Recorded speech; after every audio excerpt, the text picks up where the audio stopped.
Oh, hello, hello. So good. Hello, everybody. We're going to do some personal readings tonight. We haven't had anybody come in yet. We just started the live stream, but there's already two people hanging out, chilling. Hello. Hello. Welcome in. Yeah, we're going to be doing some personal readings tonight.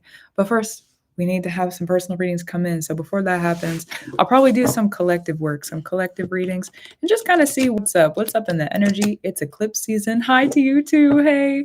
Yeah, it's eclipse season. It's been how do I say this? It's been Today has thrown me into a new direction.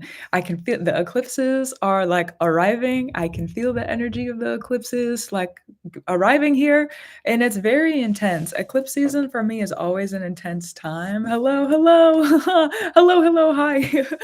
Yeah, eclipse season for me is always a really intense time. So today there's been so many things like pouring in and pouring in and pouring in and pouring in, and it's been really, really different. I can feel my life kind of turning into a new direction, and it feels strange. So, how are your eclipse seasons going? Because mine feels pretty good so far, but it also feels very different than I was expecting. So, yeah. Hmm. Let's see if there's anything we need to see on the collective level. Let's see if there's anything we need to see. Oh, thank you. I know my Saturn return did just start. My Saturn return did just start. It's definitely it's different. I'm kind of grateful to be in it though. I'm not gonna lie. I'm grateful to be in it. It's been pleasantly surprising so far. And to start my Saturn return off with a eclipse season, that's a little crazy, you know? Yeah. Hello, hello. So good. Oh wow. It's funny to be in the chaos with it. I know. Oh, thank you. Yeah, my little kitty cat back here, you know. Hello, hello, hi. Yeah, he's a cutie. He's a little cutie. He's napping. He's been needing a lot more from me recently, so he's hanging out. But yeah, definitely felt the new and brighter energy coming in today. I've been feeling it too. Feels different. Feels different. Okay, so these are going to be on a collective level. If you're looking for, are you Saturn in the 11th? Yeah, my Saturn is in the 11th. Ooh. This is going to be on a collective level. If you're looking for personal readings, the link is in the YouTube description. If you're on TikTok, if you go to the website and then you go down in the menu, it's Astrology and Magic, and then the live stream readings. So there's two different choices, and then from there, it's pretty self-explanatory. But yeah, so those are the personal readings and how to find them. Right now, we're going to look at some collective until we have some personals come through. I'm really looking forward to the personals. There's other work I got to do. Like I got to get the podcast out and there's like others, but I was like, I don't really care right now. I want to get on and I want to talk to the people. We'll get the projects done in a second. So yeah, so we're here with it. We're here. We have a braid, a well grounding. Oh, interesting. Think about what have you separated yourself from? This is going to be collective. What have you separated yourself from? Maybe who have you separated yourself from? Separation. It could be partners, it could be friends, it could be whoever in your life. Separation. Where have you separated? From who have you separated? Understand that there's a fate grounding around that separation that you're not able to comprehend yet. Sometimes fate is bigger than us. And thankfully, thank you, fate. I'm grateful that fate is larger than us sometimes. This is going to be fate is different depending on who you are and what you're working with. Oh my goodness, I keep burping. I guess let it out, body, It's going to be different depending on who you are and what you're working with and kind of like what situations you were in and what fate was crossing you because fate is different for every person and like a person's everyone's fates are different. So if there's a fate grounding that we can't comprehend or can't see yet, and it has to do with separation, sometimes we have to if we're if we're on a line on a path, sometimes we have to clear out the stuff that would be inhibiting us or like taking away from us or maybe not being a healthy addition sometimes, even if it's like not a bad addition, maybe it's just not the addition that you needed to get to where you're going. So having there be this kind of like clearing, this separation energy. Also, look at how much you separated from. That's how much you cleared to make room for more to come in. So it'll be a different kind of back and forth arrival out of survival has been something that's been spoken for me with this. And so discernment for you, if that's true, that's been coming through for more than a month or two. That's been coming through for a while now, you know? Yeah. Things I've been working on are starting to move forward. The blessed. Yes, that sounds beautiful. Thank you for sharing. Oh my goodness. Oh my goodness. So we have that coming up. Also, yesterday I did a collective reading for eclipse season just to see what was going on. And one of the things that came through is that this eclipse season is a season of fate. This eclipse season is a season of fate. So having there be a whole season of fate during eclipse season, having there be fates crossing us during eclipse season, having there be okay, what else do we need to see about it? What else do we need to see about it? Fates crossing. We have consecration. Not just a consecration. A standalone. What else is that? Standalone. It's like looking up. Looking up. What did you look up into the sky to, how do I say? Look up into the sky. Thank you for this. How many times have you looked up in the sky and cried or asked why or wondered or been curious about something, thought about the mysteries that you're going through? There's going to be answers in this season for a lot of us, especially if you've been doing back work to process things, or like you've actually been picking things up and looking at them, observing them, and then kind of placing them where they need to go, whether you need to hold on to it or let it go, or you need to like really integrate it, you know? So there's also the fate that's crossing this season is meant to grow. Interesting. The fate that's crossing, that's Gebo in the runes. The fate that's crossing in this season is meant to bring offering of something that's going to grow, like it's going to get bigger. It's not just going to be what's offered to you right now. It's going to be something that throughout time, if you nurture it, it's going to be what I hear is larger than life. It's going to be like larger than life. Something could be dramatic then too. Like when we think about larger than life, that's kind of like a, how do I say, larger than life. What is larger than life? I feel like that's a riddle. I feel like that's the fairies coming through with a riddle. That's what that feels like. Okay, fairies. Okay, fairies. Interesting. What's larger than life? I feel like that is a riddle. Larger than life. Well, maybe the answer will be here when I need to see it. I don't know. Larger than life. Because it's not death that's larger than life. Death I consider an equal to life. Death and life are, in my perspective, you know, like equal beings. So what would be larger than life? Larger than life? Larger than life. Themes of fertility, also true. Themes of fertility have been coming through recently for me as well. Unity, interesting. Mia, I hope I pronounced that correctly. Mia, yeah. Unity. Union has been coming up recently. Fertility has been something that's coming up recently. You know, how curious. Fertility, abundance also is what I heard. Fertility, abundance. Because it's like if you are offered a seed and then you grow it into something else, think about if you've ever cut open a bell pepper. That one bell pepper grew from an entire plant where there was multiple bell peppers, right? That's one seed. The entire plant is one seed. There's multiple bell peppers on that plant. And then each bell pepper has like, I don't know, 50 to 100 seeds in it. That's a lot. That's a lot. Abundance is a crazy thing. Abundance is a crazy thing. So a crossing of fate where fertile abundance, fertile abundance. I see the sprinkling of seeds in a field too. It's like let me sow these seeds. It's the season. Let me sow the seeds. Let me get these out and let the rain come down and let them become fertilized. Let them grow. Interesting. Interesting. Hello to you too. Yeah, interesting. Huh. I wonder what will happen then. I wonder what will happen then. I guess we will find out when we get there, you know?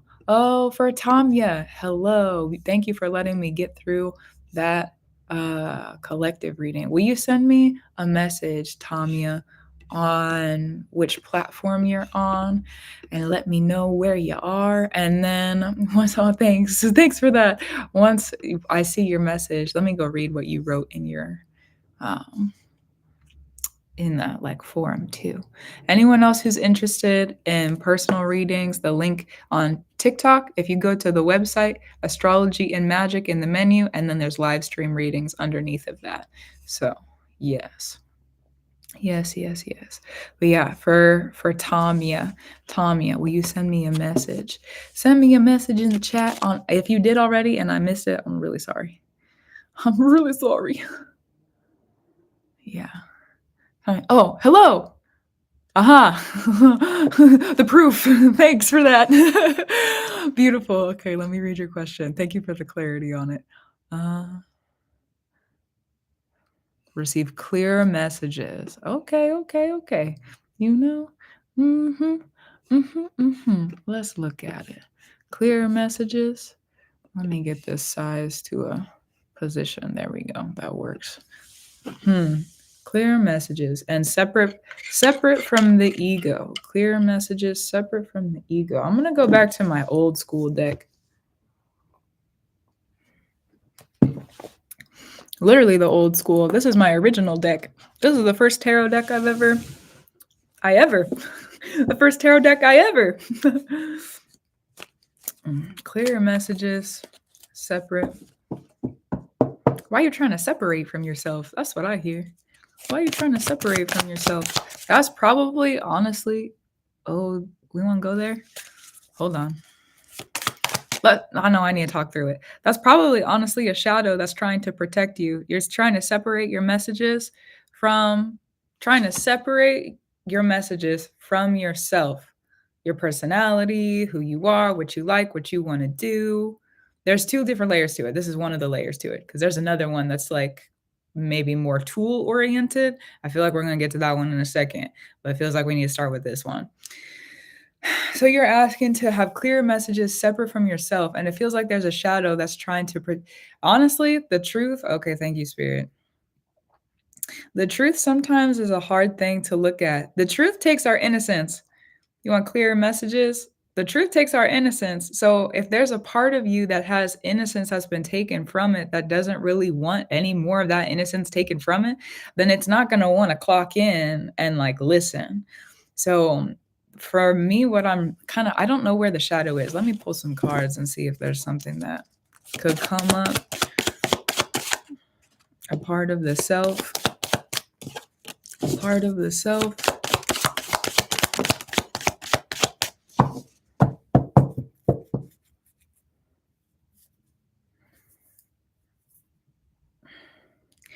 The joke of the mind, it's like the jokester, the trickster, the ha-ha.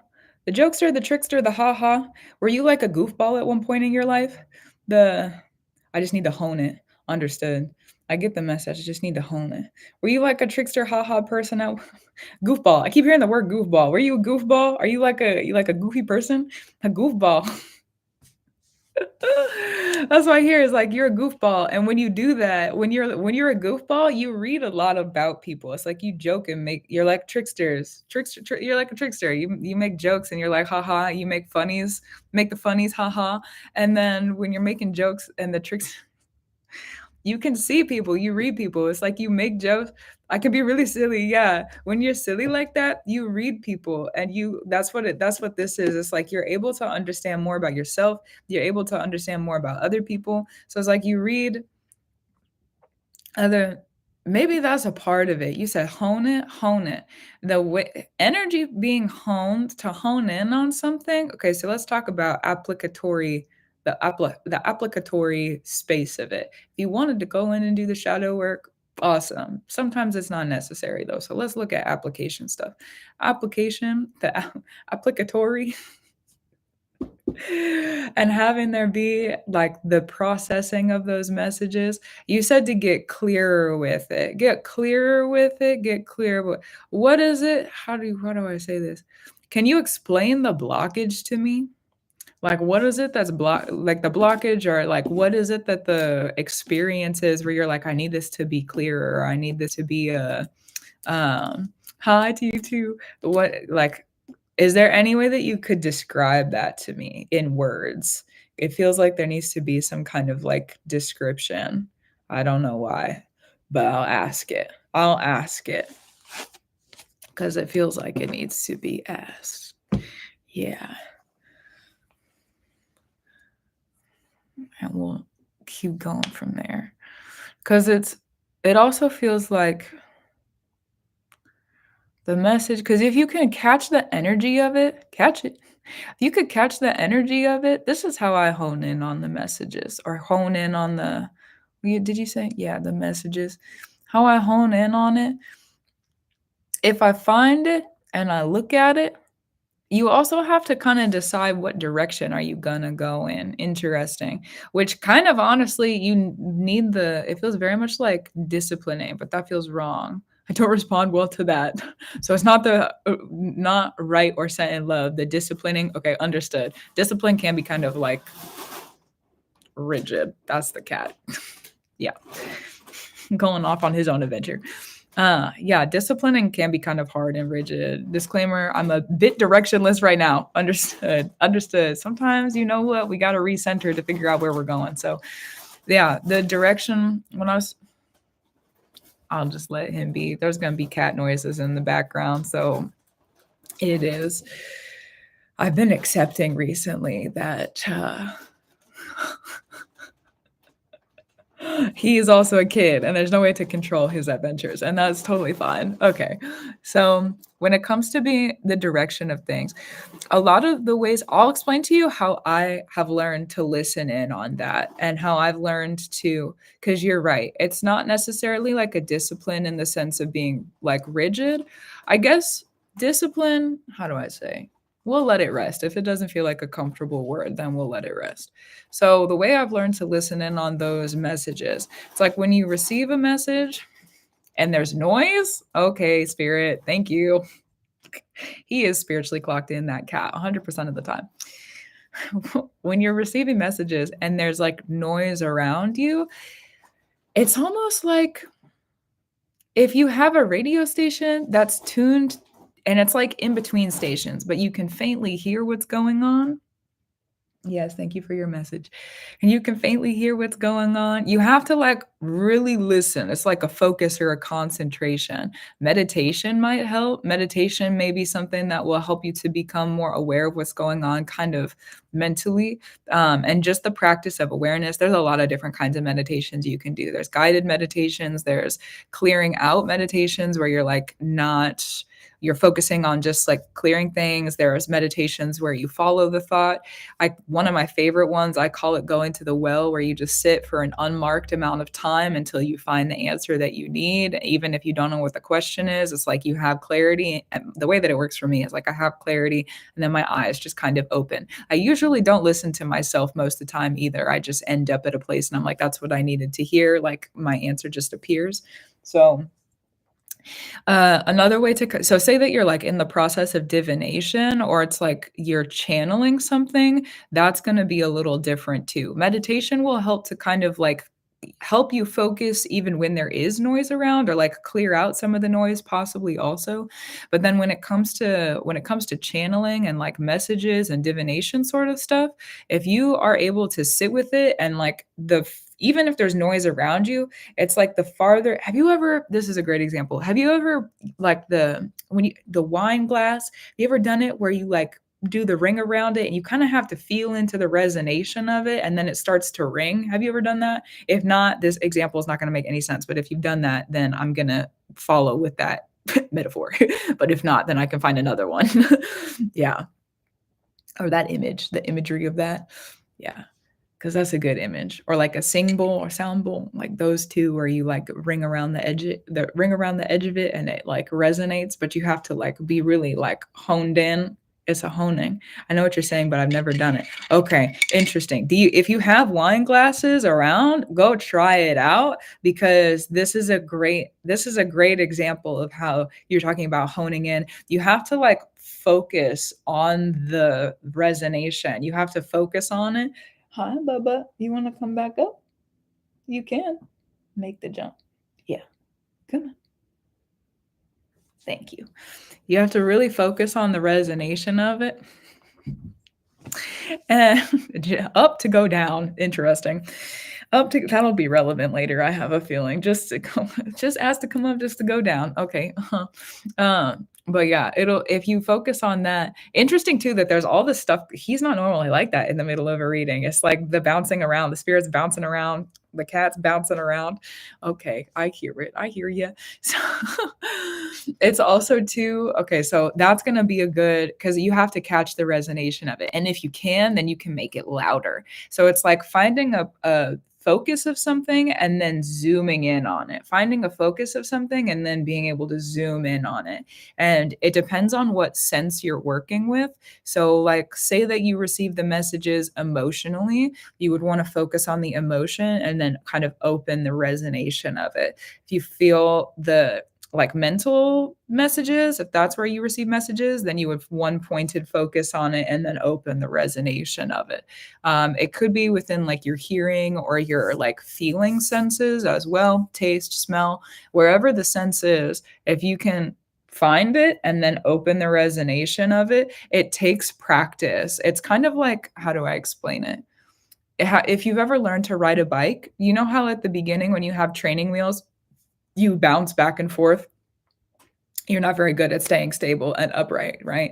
You bounce back and forth, and then eventually you practice to stay straight, you practice to keep going, you practice so that you don't need the wheels eventually, and then the wheels get taken off, and then you kind of like, oh, I got fall a little bit, maybe fall over in the grass, scrape a knee, so that is gonna be it sounds like with where you're at in your journey, it sounds like the training wheels are off, and now it's like I staying upright, like keeping your head upright, keeping your senses upright, keeping yourself upright so that the ride can continue.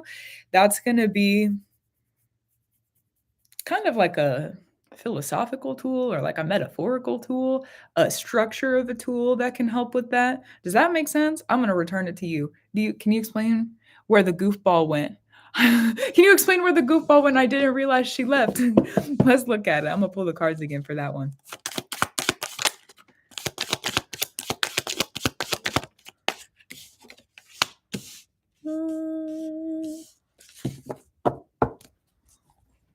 You wanna come? Yeah. I need to cut his nails. You wanna come back up? No? Okay. You just wanna distract me? Yeah, is that what you wanna do? You wanna come all the way back up? He's been different recently. Me and this cat's relationship has been changing, hasn't it? Would you like to return? Would you? No, you just want to be rude. Come on then.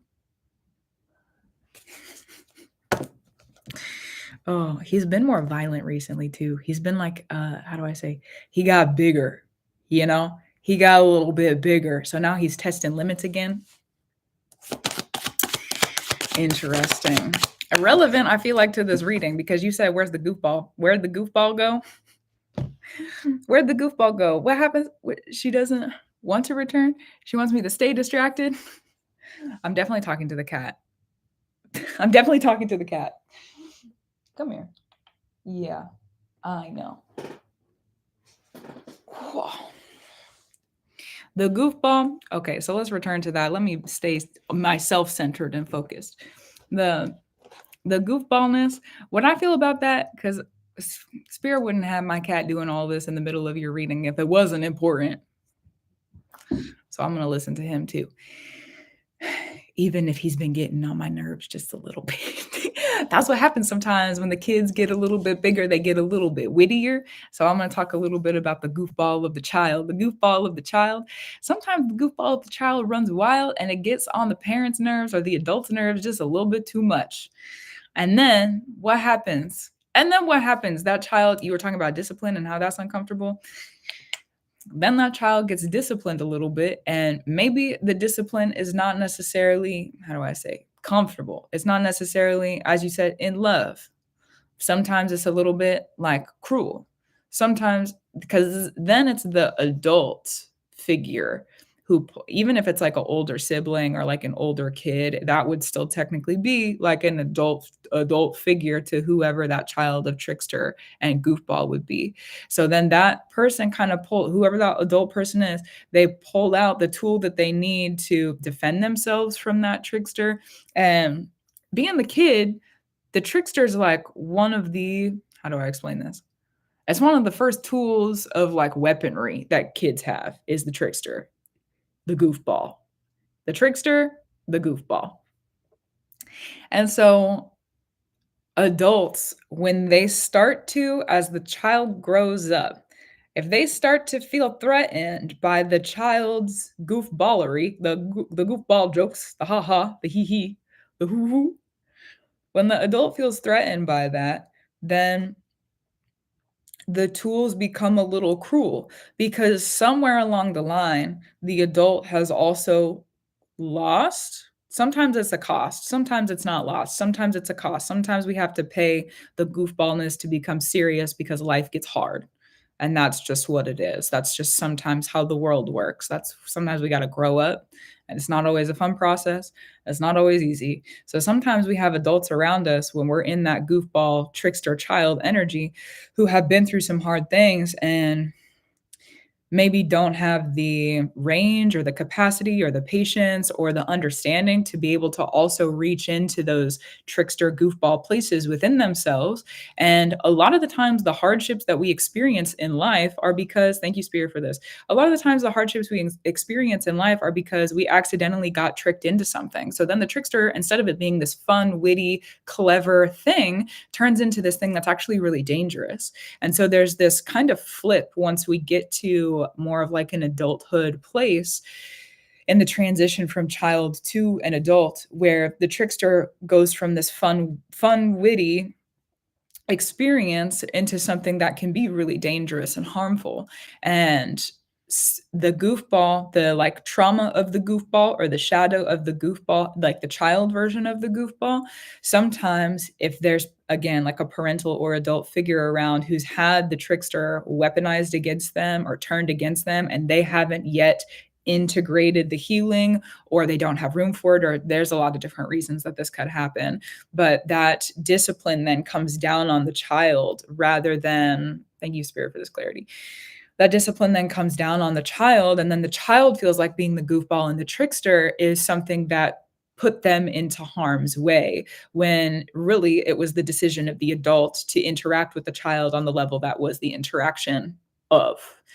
So, which I guess in itself would be a trick, but that's a whole loophole, and I don't feel like we need to go that far with it. So does that make sense on like a, because that when I was talking about the shadow earlier, the shadow of like there's a shadow part of it and then there's like an application part of it. So we worked on some like brought through some of the more magical tools of things. It's like finding the point, finding the focus, the point, and then bringing through the resonation of it and like focusing on it. That's going to be how I would describe it, more like head work or sensory work. That's going to be more of the light work energy of it. You could focus in the shadow like that too, but for where you're at with the like receiving the messages, I guess it could be in either space. Okay, so let me not, embrace it how you need to. That's more of the tool of things. And then that goofball, that part of that shadow is almost like, how do you, for me, sitting and reading, like reading cards, this is when this is like for inner kid me. Like, yes, I have an adult. Hello, I'm an adult version of me now.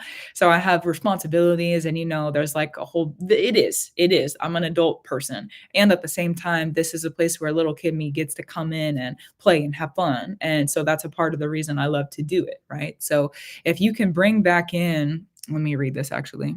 It's very helpful. Yes. You could say I've been looking for ways to connect to her without knowing. Maybe she's more of a tool now. It's interesting. How do I say this?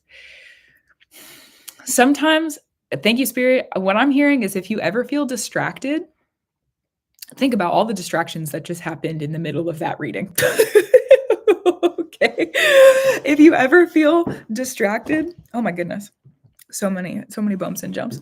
If you ever feel distracted, it's probably your trickster kid coming in to trick you into doing something that might be either more beneficial or like is actually on the path that you want to be on, or maybe they need the attention that you haven't been giving to them, but you didn't realize that you weren't giving it to them. There's a lot of reasons that that could happen. But if you ever feel distracted, sometimes if we can find the triggers of things and we can you know how sometimes like if we have trauma that's happened to us, something can trigger the trauma responses or like it can throw us back into that.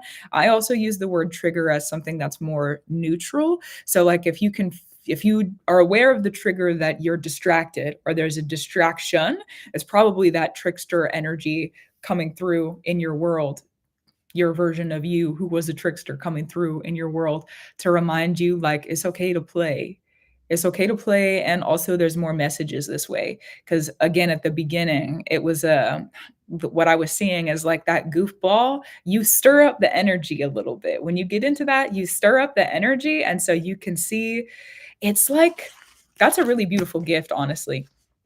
The way that I'm seeing that, let me describe it. Because what I'm seeing is like if it's you and then there's another person, you go into the goofball trickster energy, and then the other person, they have to kind of like shed their masks or shed their layers a little bit, and it's unpredictable and they didn't know that that was going to happen, so they may not have a scripted response.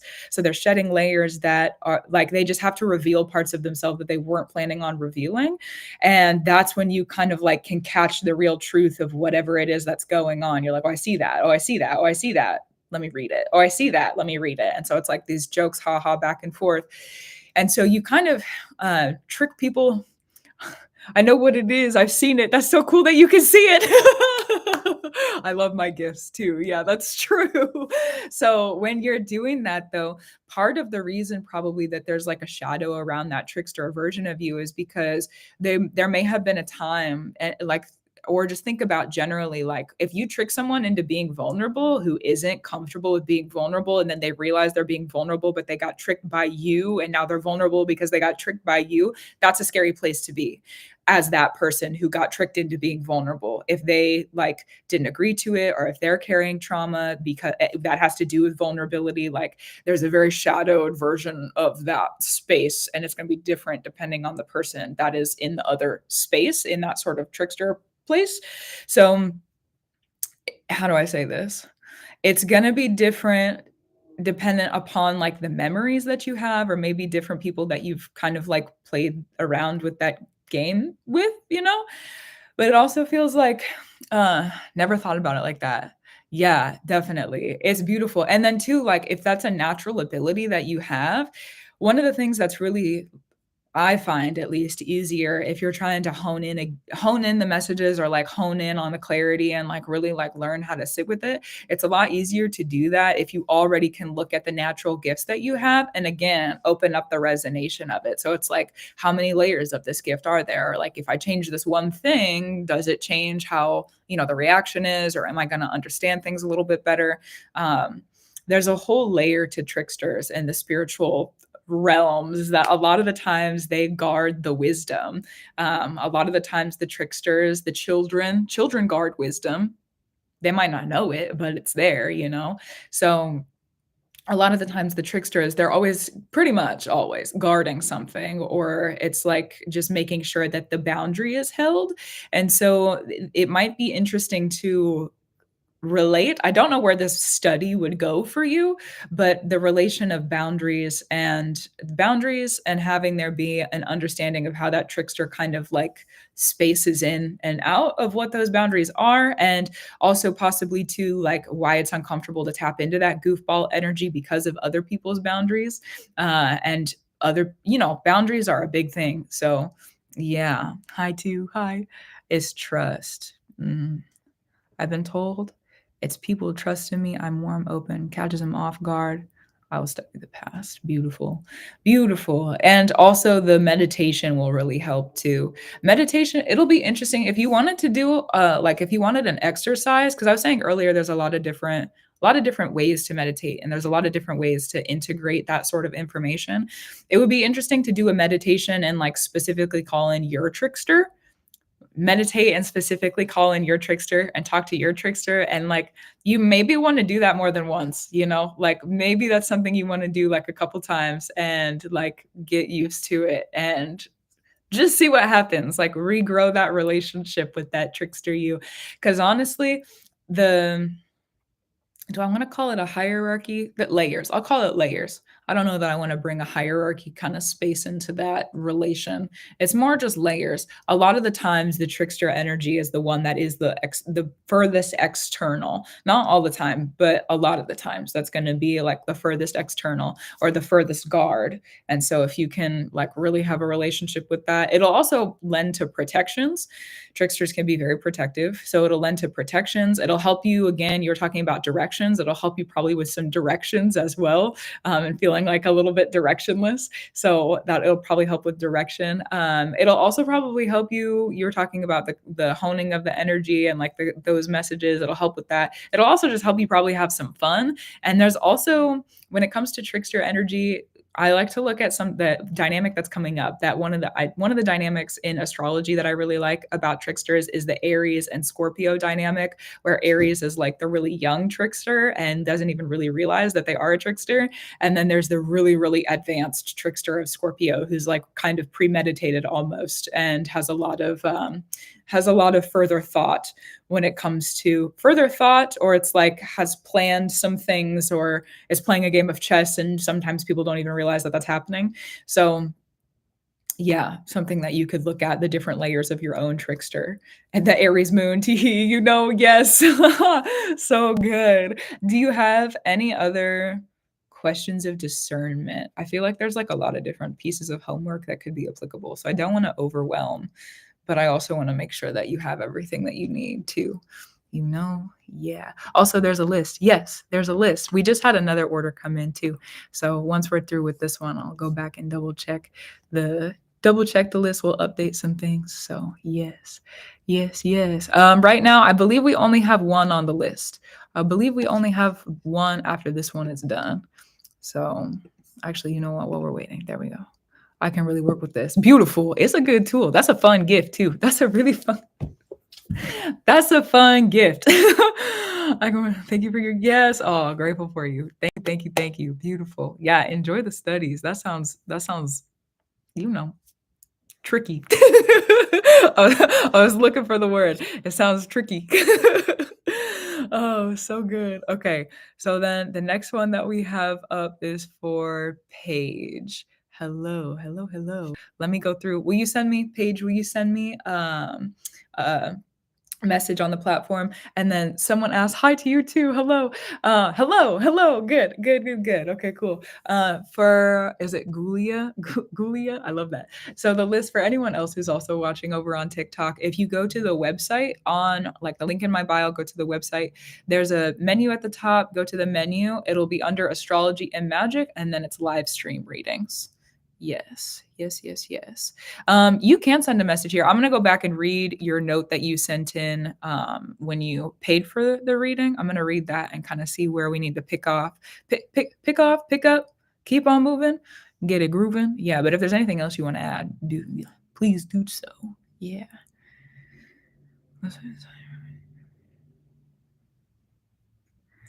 Exact Saturn return is approaching on April 1st. Talking about the tricksters, happy Fool's Day. With this month, I feel like something with my relationships may occur. Interesting. Let me bring through my more serious deck. Hold on. More serious.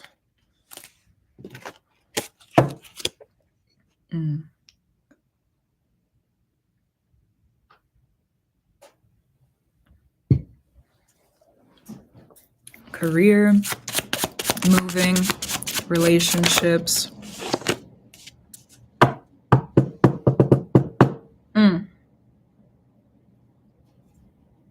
Let me leave that one there for a second. Hold on.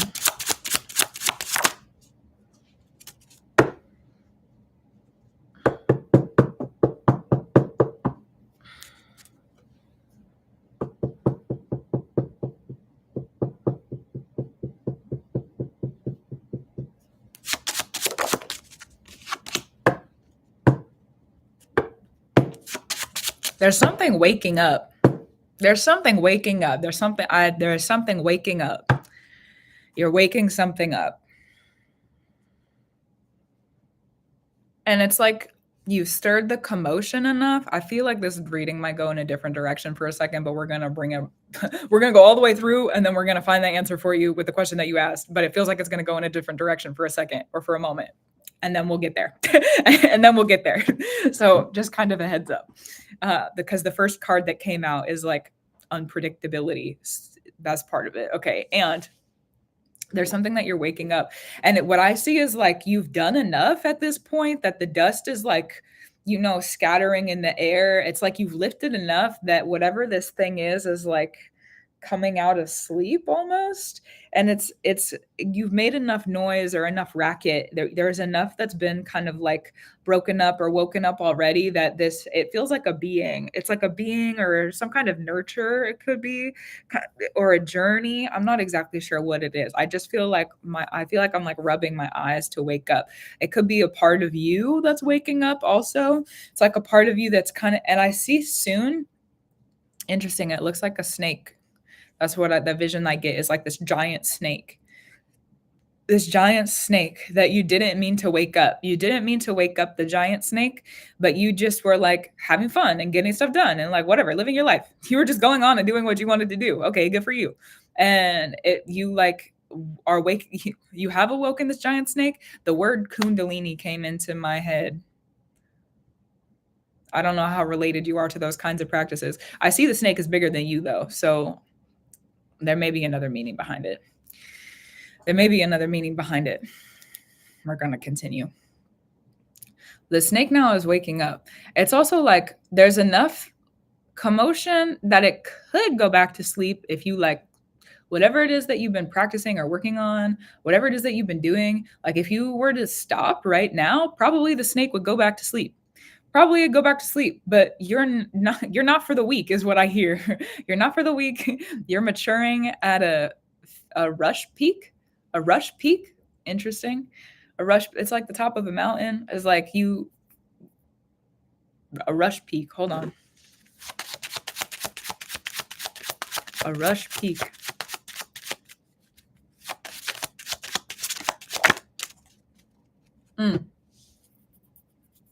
You also asked for something. Oh gosh, okay. That's what's happening. Sometimes we ask for things. Okay. This is where it's going to be a little bit bigger of a journey of a reading and of a story, and then we'll get to the conclusionary point of a question that you asked. So sometimes we ask for things and we have no idea what it's going to like cause in our life.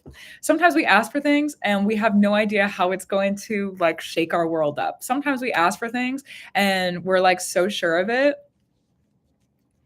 I was shaking my head at myself because I've been having this conversation on and off with myself all day today and yesterday too. Sometimes we ask for things and it's like, we have no idea what we're going to have to do to get there. We have no idea what it's going to cost us. We just know in our heart, in our body, in our mind, in our soul. We know it deep in our bones. We know it deep in our bones is where we're supposed to be. We know it deep in our bones, man. Deep in our bones. We know it. And we know we're supposed to be there. So we ask for it and we don't care what the cost is. And we don't care how much we're going to have to go through because it's going to be worth it. It doesn't matter. I know that I'm supposed to be there. I know I'm supposed to be that person. I know I'm supposed to do that thing. I know I'm supposed to be in my purpose. I know that. I know those things. I'm a genius. Of course I know it. Of course I know that. I trust myself. Of course I know that. Of course I know that. So it's like, why wouldn't you ask for it? Duh. Hello. It makes sense on a human level, on a spiritual level, on a you level. If you really were in that, it makes sense to ask for that. Okay, yeah. Hoot and holler about it, for sure. That's how I feel. It's like you were like dancing in it for a while too. That's kind of what woke up the snake. The snake is this. Sometimes this has been happening. Thank you for the patience while I get this back up and going. Okay. Hopefully it's back on now. Can you hear me over on YouTube again? You are good. Okay, cool. Thank you so much. Okie dokie. Beautiful. Okay, cool. Thank you. And the node shift, we're riding that dragon right now. Okay, so going back to the dragon. So Neptune switching over into Aries, and then you're going conjunct. Interesting. Do you have any? This is for I believe it's Paige. Yes. Yeah, for Paige. So just wanted to double check. Sometimes I got a full list of names, it is. Okay, so for Paige. Do you have any Aries placements? Aries placements or first house placements? Do you have any Aries placements or first house placements?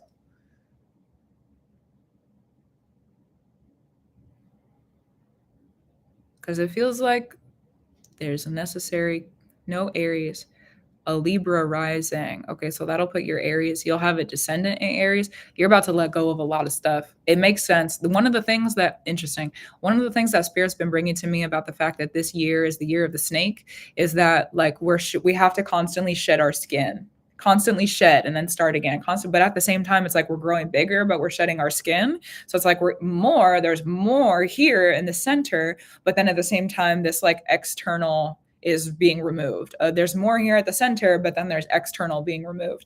So having there be shedding and wow, the descendant, interesting. If you're a Libra rising, it's an Aries descendant. So you're going to be letting go of a lot, letting go.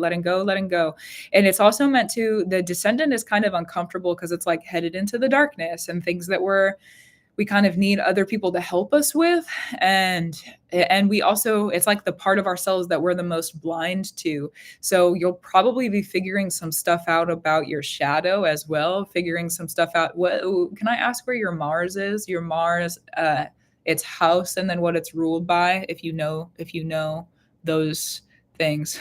Also, thank you, Hannah. Yeah, if you know those things, I'll be able to give you a little bit deeper of a look into that. Mm-hmm. Mars' 12th house in Virgo. Okay. Oh, okay. Well, yeah, I guess that would make a lot of sense because the South Node being in Virgo, so you got a South Node in your 12th house, and your Saturn is in, oh my God, your Saturn is in Pisces, which is the 12th house, and then you have your Mars ruled by Virgo, which is probably where or I don't know where your nodes are, but that's where the South Node is right now. The North Node right now with Saturn in the sky. So the rush peak of things, because then your Mars, oh my goodness. If there's anything, because Mars ruled by Virgo is a lot about the physical. It's like prioritizing the physical. If you're going through transition, you have to prioritize things in the physical. It's also going to be about food and health and your kitchen, like kitchen witchery. Saturn and Moon is 22 degrees. So I know this eclipse will hit. Understood. Oh my goodness. Also, I want to say you're doing so good. Like you're doing so good. I like that. I just have this feeling of like you're doing so good. There's a lot of shedding, especially when it comes to whenever you go through this kind of shedding, it's a lot of physical shedding. One of the things about the 12th house is that sometimes we're able to, if you concentrate far enough into the future, you can decide what the sacrifices are going to be. So if you know, again, like you asked for something, you asked for a dream thing to come through for you. I'm a chef, actually. Okay, well, shout out to you. That's fantastic. So if you, good for you. If you're looking at that far enough, what I see is far enough. It's like you don't have to be all the way to it. You don't have to go all the way to it, but you need to get far enough into the future that you can get yourself through this transitionary period. And if you land at the exact place you want to be, that's also beautiful. Like at the same time, there's also just far enough. Get yourself far enough. Really look at, because when you're shedding things, it's going to be things that are in the physical. So Neptune, you're going to start shedding things in the physical. You might be shedding weight. You might be shedding, because you said something with your career. You said insight regarding career. And you're a chef too. So you may be shedding either a job or a position or a dream with your career or some sort of something. And one of the things about the 12th house, I'm going to say it again, if you can look far enough into the future, you can choose what is being rotten off or like rooted off. Very true. When Saturn return started, I told the universe, please show where I'm misaligned when my eczema pops up. Oh, interesting. So I've been dealing with that since Pisces Saturn. Understood. Hmm.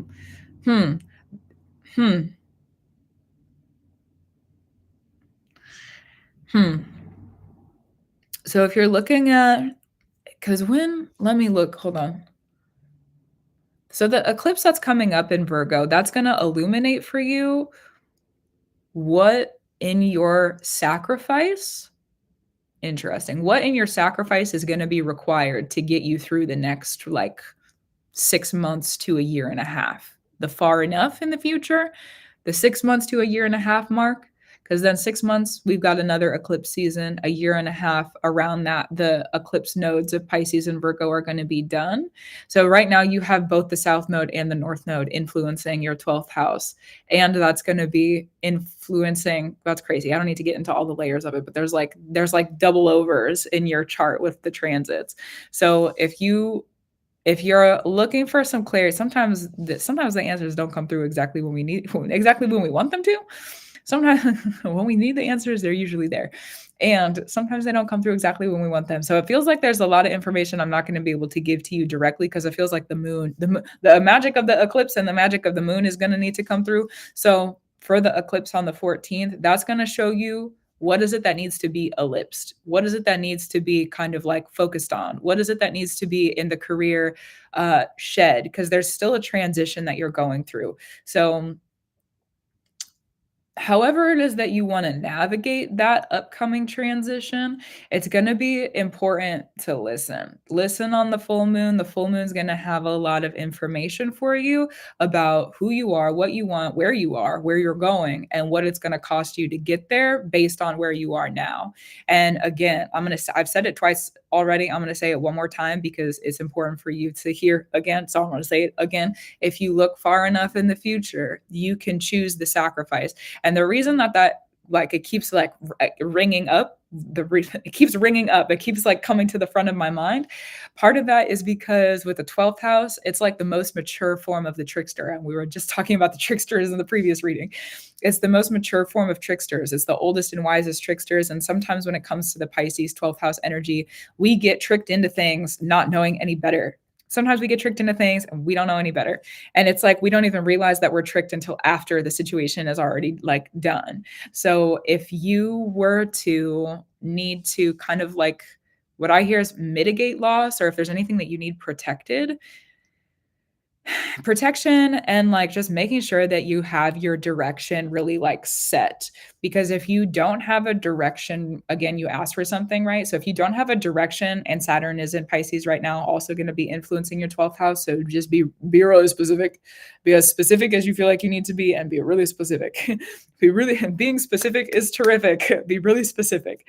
You can be really specific about on that full moon, just receiving the information, and continue to ask questions, continue to delve deeper into the information that's being brought to you, and make sure that you're making your decisions, because a lot of the shifts that are happening in this eclipse season are going to be really pivotal for a lot of people. That's like more on a general note, but it's also applicable for what the reading is right now. It's very, very pivotal decisions. And we're also kind of setting in stone some things that we're not going to be able to leave alone. So if you're getting really specific, then you're going to be taken on a path where that specificity then arrives in the future. And you can also kind of, because it's the 12th house, you can kind of let them being the spirits that are around you on your team, and also maybe are not on your team, kind of just depends on how you work with that. But that space, thank you, spirit, that space, you can start to understand like, what are you willing to give up and what are you not willing to give up? Like, having those specifications are important for 12th house placements, especially because your descendant is ruled by your Mars in Virgo in the 12th house. So having a really, really good specification, a clear pronunciation or written, or just like, even it's Virgo. So it could just be a feeling of communication, of resonation within yourself. You might not be able to explain it or talk about it, but it's like, there's some things I'm not willing to do. That's going to also be an important kind of protective mechanism or barrier. Because when you go through transitions of Pisces and you're asking for like something of a dream, something that you like really, really want, sometimes it costs a lot more than you might imagine that it would cost. So it feels like, just make sure that there's like a protection of self preservation. If there's anything you don't want to go through or don't want to lose, it's up to you to choose. So yeah. And I also heard put on the big girl shoes, put on the big girl shoes, like put on the big girl shoes. Here we go. Like, we're going to the rodeo. Like, it's time to have the show. Also is what I hear about it. Going to the rodeo, time to have the show.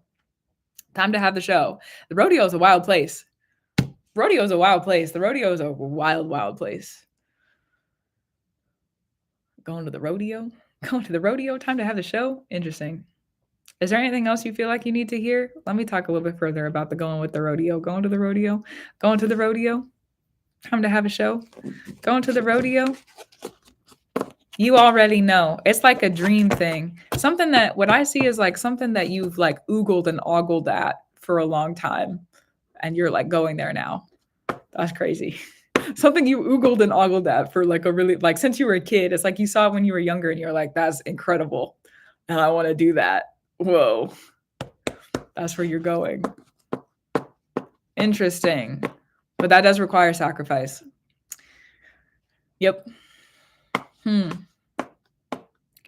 been meaning to move out of New York probably for the past year. And I want to move home. Go move home then. Go move home then. That sounds beautiful. If you're ready to go move home, then go move home. Go move home. I have a feeling there's another message around that, so I'm going to sit and rest about it. But if not, then let me know. Let me know. Yeah. Interesting. Huh. Yeah, if you feel like you're ready to go move home, go move home. We don't just have intuitive feelings for no reason. we don't just get called into things for no reason. We don't just have feelings of, yeah, I feel like I got to do that for no reason. It could be that there's like the perfect career connection for you in that moment, in that space, but you wouldn't know it till you got there. Sometimes that's also Pisces 12th house stuff. Sometimes things are hidden from us until we get to the destination. Sometimes they're hidden from us until we arrive at the thing. You don't know how much rain is going to fall until the clouds decide that it's going to fall from the sky, you know? So interesting.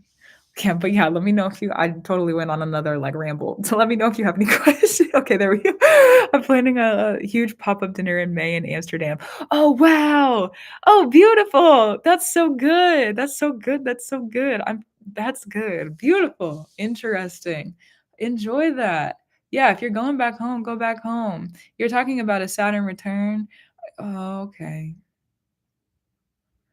Interesting. And you say you have Virgo, but you're a Libra rising, which means Libra is going to be mostly your first house. So the 7th house is going to be mostly Aries for you. And your Saturn return is in Pisces, which means that's going to be in your 8th house. You have an 8th house Saturn?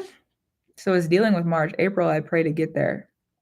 May, it's go time. I understand that. May is also when Saturn goes into Aries. So that's interesting too. Interesting too. Do you have, a 6th house Saturn? Backwards. My bad. Okay. 6th house. Whew, I did a mirror reverse on it. Ironic because the 7th house is a mirrored space. Anyways, the 6th house. And that's interesting because it's in a Virgo place. It's in Virgo's house. That's a really interesting chart that you have. Huh. Saturn in the 6th house and Pisces. Just, be ready to shed the physical. The Neptune that you have in your chart, are you Neptune and Capricorn probably? Unless you're like, no, unless you're a whole generation up, but you're probably a Neptune and Capricorn. Neptune and Capricorn. And what would that be? Probably the 4th house then? Neptune and Capricorn around the 4th house. It makes sense that you would be changing your home location then. It makes sense. Also, look really to something that's gonna 4th house, Neptune, Uranus, 29 degrees, beautiful. Look for extra specification in your full moon in Virgo integration, like the information that's going to be coming in. Ask yourself what you want spiritually when you arrive back home, or what is that transition going to look like? Especially if you're like already in some kind of practice or it could be spiritually, how do I say, like spiritually in your career, like you could like integrate it into things. It doesn't have to be something separate, but that with the placements you have, it will help to navigate the direction and keep you on track. If you can have some kind of spiritual goal or a space or like direction of things. That will be some, and be specific with that too. Again, things that you're willing to do and not willing to do. Maybe you're only willing to practice like a certain amount of time. That's also Saturn related. Or there's like, I guess it'll depend. I don't know exactly what you want, but yeah, if you look at that, because of the crossovers of Virgo and Saturn and the Neptune and the fourth, like those placements that we've been focusing on, it'll be helpful to have some kind of like overarching, it doesn't have to be specific, just kind of like a general spiritual theme of like, what are you wanting to practice, or what are you wanting, like, do you want to learn more about food magic, or do you want to integrate food magic into the chef work that you do, or is that not important to you and you would rather focus on something else, or whatever that looks like. If you can, it'll be like, how do I say, if you're walking on the ground or you're like going with that snake and things start to go really quickly, crazy to think about, but you know, things pick up sometimes for a reason. So if you're going with that snake and you're going really quickly, it's going to be almost like there's a cloud over you, not to keep the sun off of you, but just to let you know. It'll be kind of like a North Star kind of thing, where it's like the cloud of the spiritual direction over you, where the water's being carried. It'll be over you, letting you know, like, okay, yeah, I'm on course still. You can look up at the sky and see the cloud and be like, there, yep, I'm where I need to be because it's right over me. Or like, I know that if the cloud is like off in that direction, I'm still pretty good. So if you can keep the or like pretty good on course, like I'm pretty good with like where I'm going directionally, that'll be helpful. Having that kind of like more spiritual perspective of things, it'll help keep you grounded on your path. My North Node is Scorpio, second house. Working with that since the reverse nodal return. I'm getting out of mine right now. That is a crazy experience. This is a crazy experience to go through. Also a reverse nodal return right before a Saturn return. Who made that joke? That's a horrible joke. It's a horrible joke. Oh, it's, how do I say? Because it's like your whole life flips upside down and everything is different with the reversal, the nodal return reverse, the opposition of it right before your first Saturn return.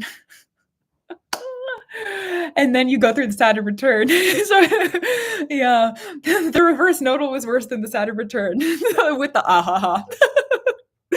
Understood. Oh my goodness. Do you have any other questions? Yeah, you're in the trenches right before the return. I understand that. I'm in my Saturn return started like a couple days ago, but I was in like a liminal space, or like a liminal period there for a while, where I was kind of like, I wasn't in the nodal return, but I wasn't in the Saturn return yet, or the nodal opposition. So yeah, I understand that. Do you have any more like clarity that you need with what's been coming up? Saturn is like, okay, get up out of bed and clean up this mess. Not me cleaning the house recently. Not me cleaning everything recently. Oh my goodness. Yeah, that's a for sure thing. That is a for sure thing. And then also too, let me go through. I'm going to update. Let me think. Yeah, you think I'm going to update the list. I'm going to update the list and see who else has come in and where we're at. Because I feel like there was a couple more that came through. So, and I'm also going to hydrate.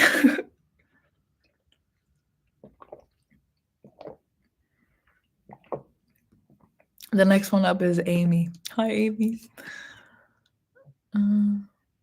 Any advice, I suppose, when this transition comes? Ride it. Ride it. If you don't ride it, the snake is going to buck you off. So ride it. Even if have you ever driven in bad weather?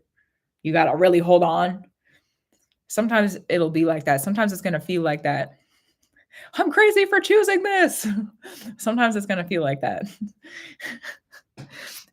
Ride it though.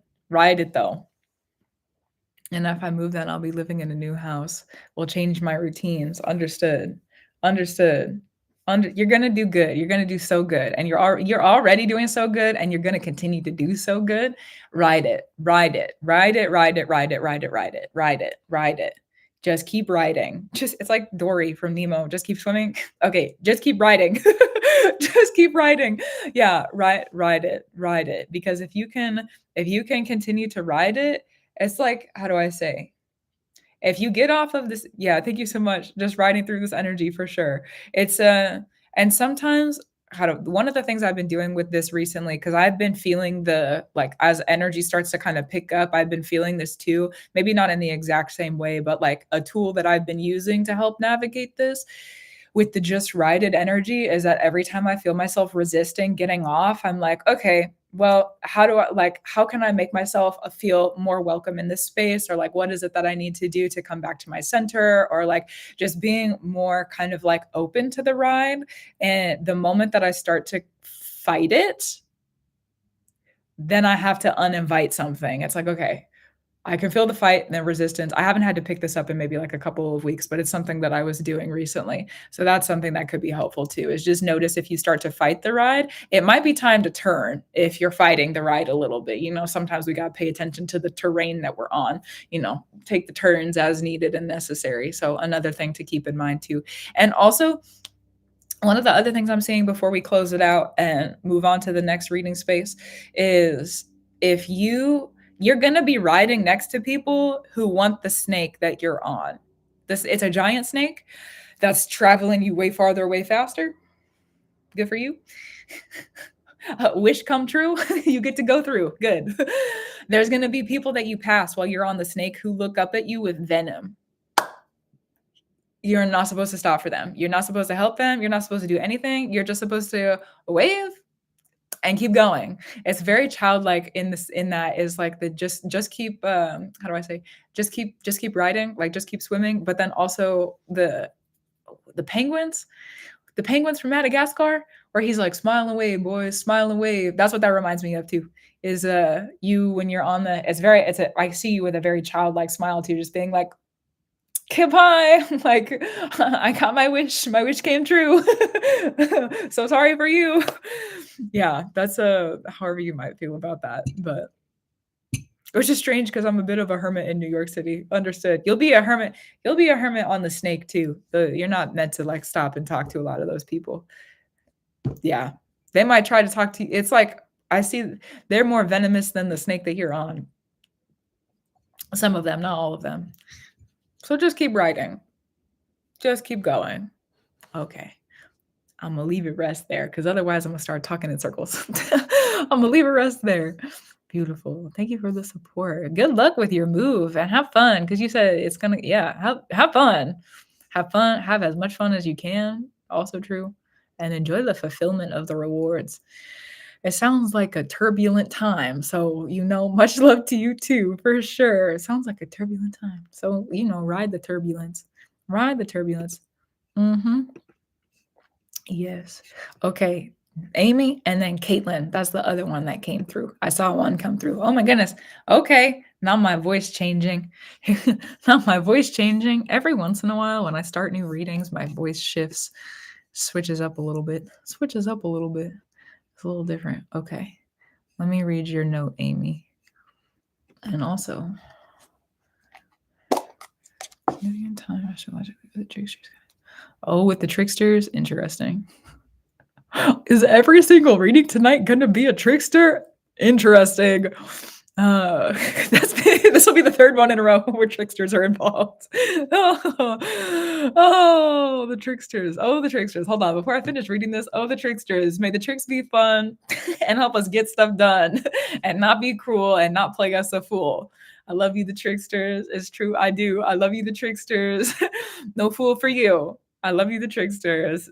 Don't play me. I love you, the tricksters. Let's be free. Okay, thank you so much. Let me read this note from Amy. Oh, are you so good? Good Lord. What might I need to know? I'm currently about be doing a lot of communicating. Okay, beautiful.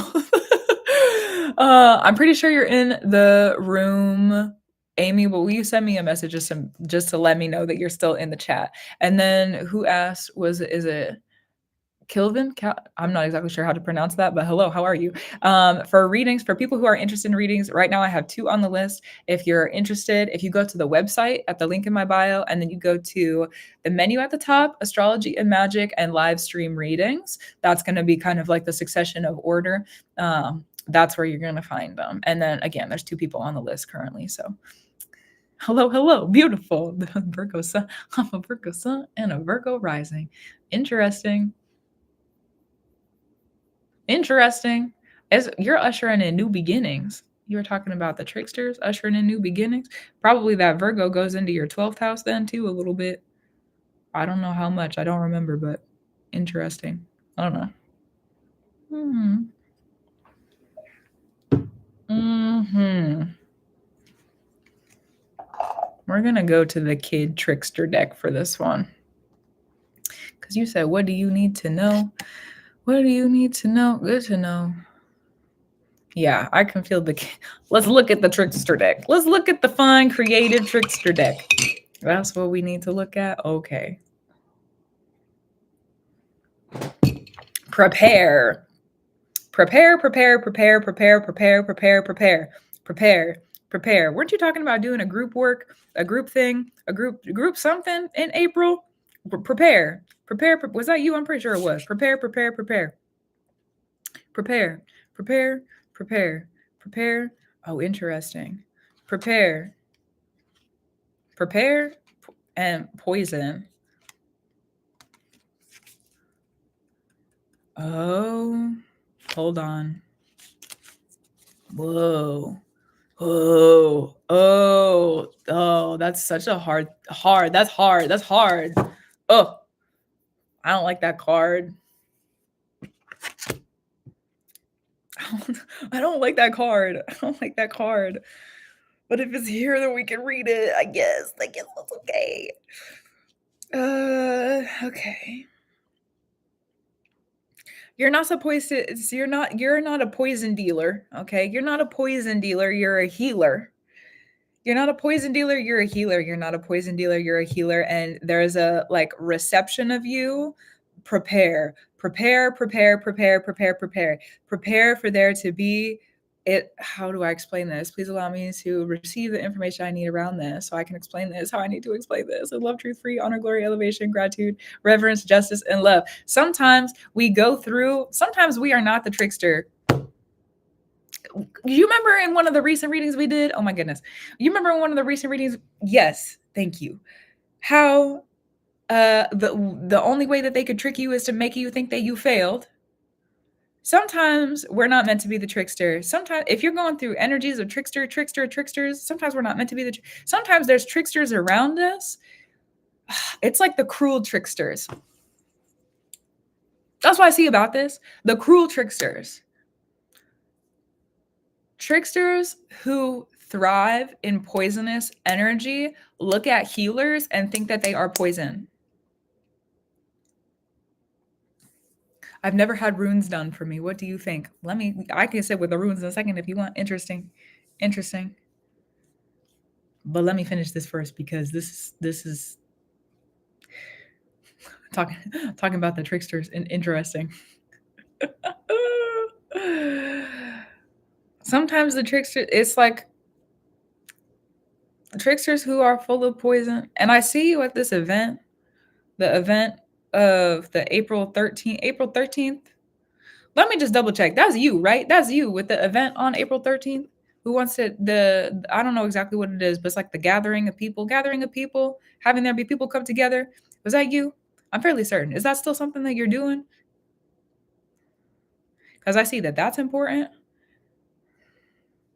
It's also like I really want to work my fingers out. Goodness. This deck is such a strange deck, but you know what? We'll sit with it for now. Because that 13th, how do I say? Participation, the preparation and the participation. I'm gonna wait for your response. I feel like I need to sit. Let me sit. I'll wait for you. Let me sit in the patience. I'll wait for your response. Is that you? Is that you? Because I don't want to read it if it's not you, but I'm pretty sure it was. I kind of forgot about it, to be honest. I forgot about it until the cards started coming out. The April 13th event. April 13th event, or like the gathering of people, the process, something preparedness.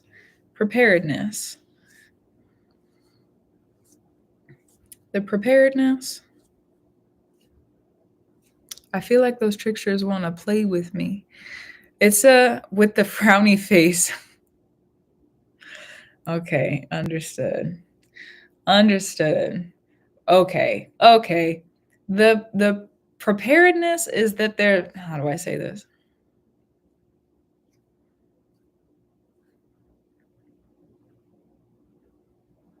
You know what?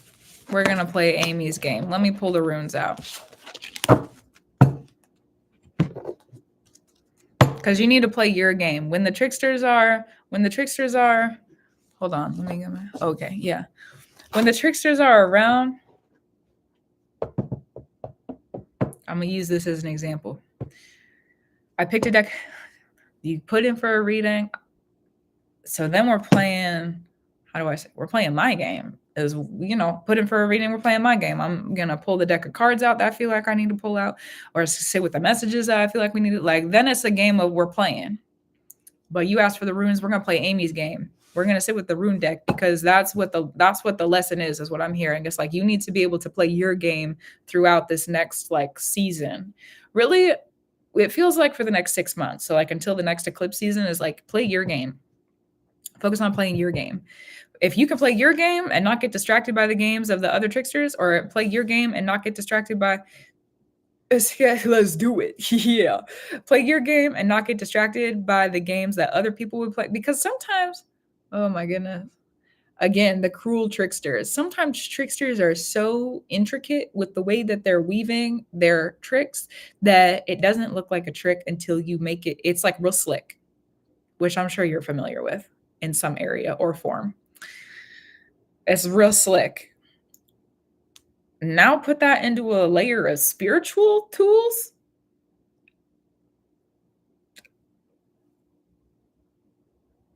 That's what I'll say about it. Let's look at the runes. Immediately, things got so much clearer. Interesting.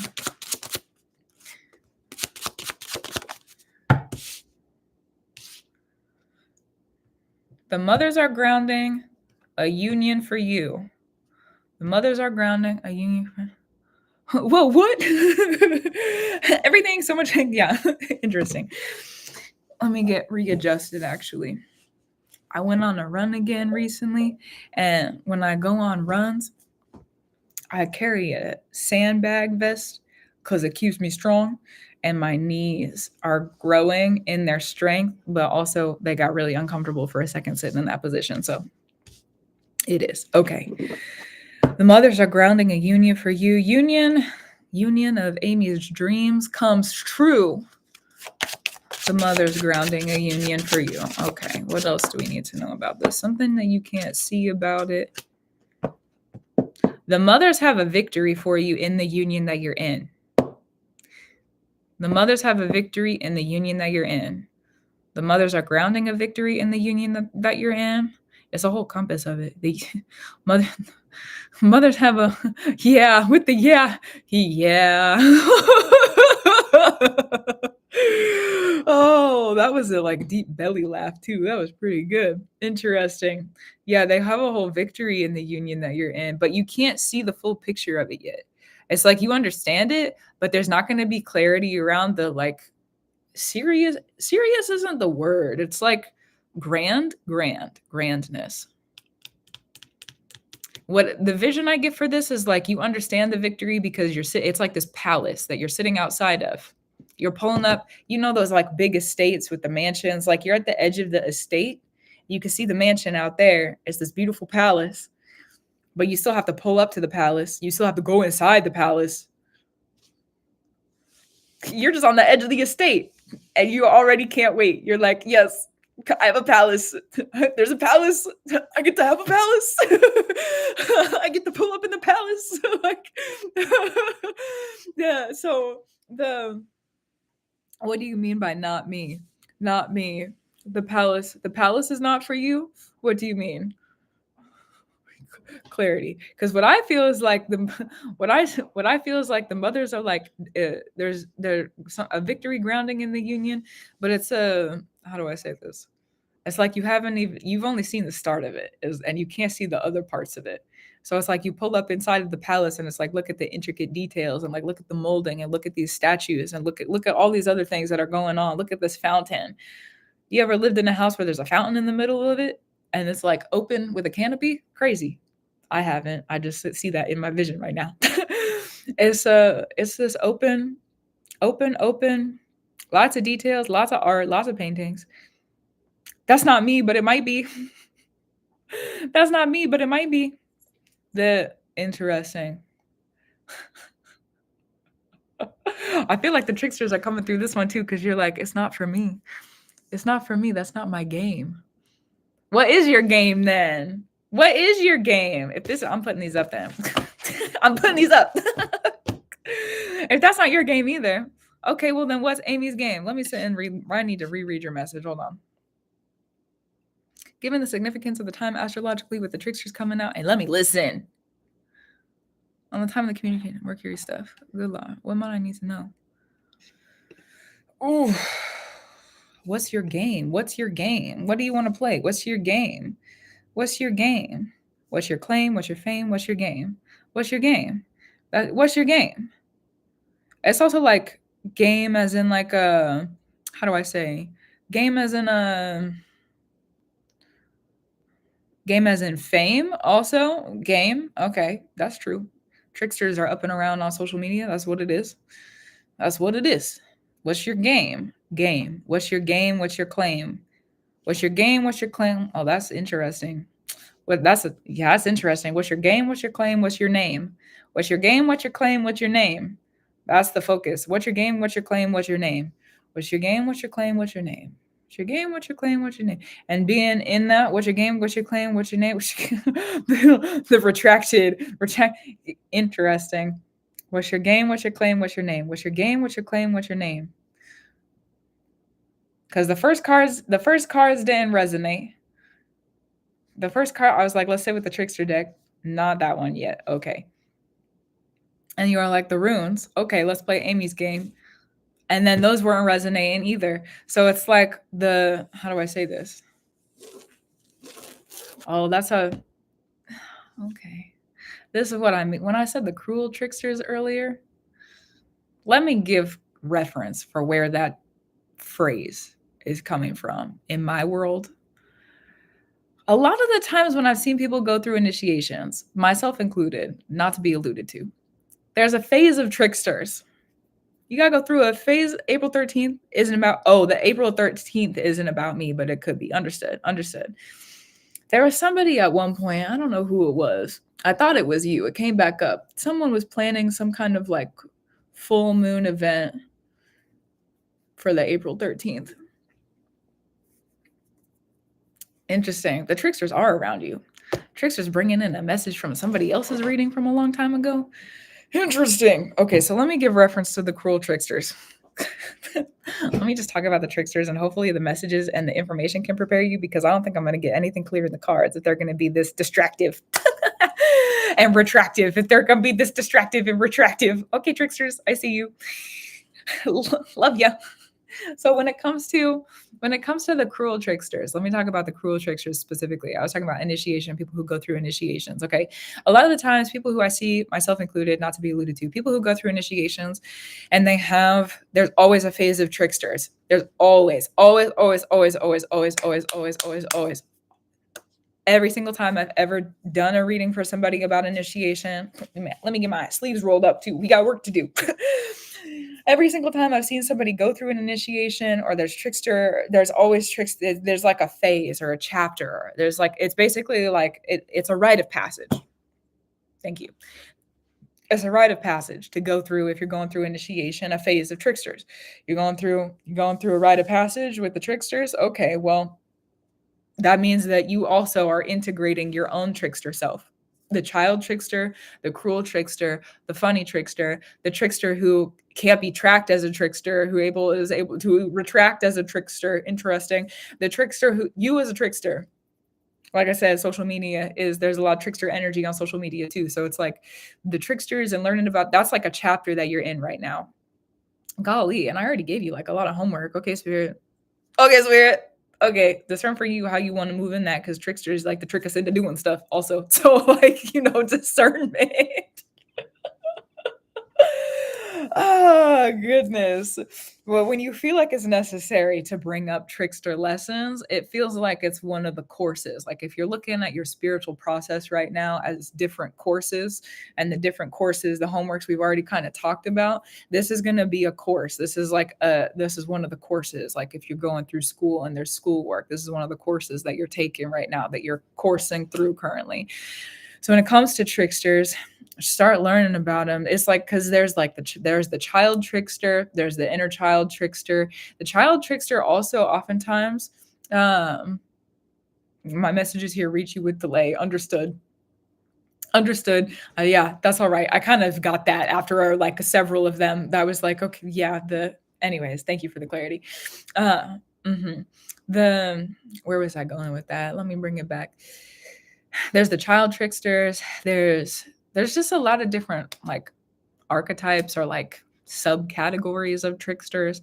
And so learning how to navigate them, because if spirit's going to hand you authority, if spirit's going to hand you authority,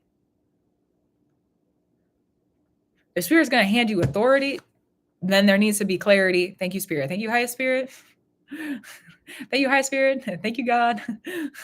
Thank you for this message, for the lessons of the tricksters. Love you. Thank you. Okay. They've got to make sure you're not going to get tricked out of the power. They're going to hand you power. They need to make sure that you're not going to get tricked out of it. And so sometimes those tricksters get real tricky. Sometimes those tricksters get real dark. Sometimes those tricksters, it depends. I don't know what lessons you're going to need to go through with the tricksters, but sometimes the tricksters sometimes it's a hard chapter. Sometimes it's maybe hard is not the word. Sometimes it's difficult and it's frustrating a little bit sometimes too. I mean, like saying here, what did I pull? 2 different decks of cards, and like the messages weren't like, how do I say? They weren't resonatory. Plus they brought me messages about another person's reading a long time ago that wasn't like, didn't have anything to do with it, but it did because it was, you know what I mean? It wasn't directly correlated, but it was because it was a trickster. Okay. So the tricksters, navigating the tricksters. And it's a lot of the times too, it's like just making sure that you're going to do golly. And the reason I say it's a hard chapter or a hard phase is because if you're learning to rely on spirit and you're learning to rely on like the messages and the angel numbers and the divination and the tools and the like the external world of the spirits, there's a chapter in basically every initiation I've ever witnessed, including myself. There's a chapter where the tricksters come through and they're like, you can't trust anything. Nope, you can't. You can't trust anything. You can't trust the number on the clock. You can't trust the message of the birds that's flying by. You can't trust it. You got to trust yourself now. You don't get any messages except for the wrong message. That's it. That's the message for 6 months. Apparently, that's the homework, is like learning how to navigate in the trickster energy. How relevant is the message? Is the message relevant? Is it wasting your time? Are they there to help you divinate something? Are they leading you down a track that you're not supposed to be on? Now you got to get yourself back on track. Dude, the tricksters chapter is one of my least favorite chapters, but it's also like one of the most foundational and most necessary chapters of of initiation space. So give yourself some grace through the process of it. And it's also, you're learning to discern the tricksters. And there's a lot of different layers to the tricksters. If this is coming up, also, I put links in my hands. It's like linking to, sometimes there are going to be messages. It's a link. Interesting, like a chain link is what I see. So it's like you have the trickster chapter or the chapter that you're in, and it's linking with this next chapter and or the trickster chapter. Then there's going to be another link, and then there's going to be another link, and there's going to be another link, and there's going to be another link, and another, and another, and another, and another. And eventually you have enough of those links to like, it's now you can make something out of it. It can be a tool, or it could be like protect. There's a lot of different things that it could become. So you have all these links that are put together. It also reminds me of like the paper links. I don't know if you ever made those like paper chains when you were a kid or when you were younger, making paper chains, and then they were like decoration, adornments, kind of. Yeah, adornments. That's very correct and direct, and also yeah, the adornment. So having there be those links, the link. So one of the links you're working on right now is the not being able to trust the messages and the spirit, and figuring out how much of it can you trust and oh goodness. Yeah, that's a hard place to adjust to. That's a hard chapter to adjust to. At least it was for me. That was a hard chapter for me to adjust to. Because for so long, when we're learning in the spirit, and this is more on like when I say we, I mean generally speaking, before there's like an initiatory sort of space. We go through and we're learning to trust our intuition, which relies on, messages and symbols and dreams and all these other stuff that are happening in our world. We're learning to trust spirit, and we're learning to like delve into our wisdoms, and like, sitting at the altar with different spirits, and learning to trust those conversations. There was a whole period of my life, I'll talk about that for a second. There was a whole period of my life that I went through where I was working with, like, I was going through the trickster sort of similar chapter of that's coming up right now.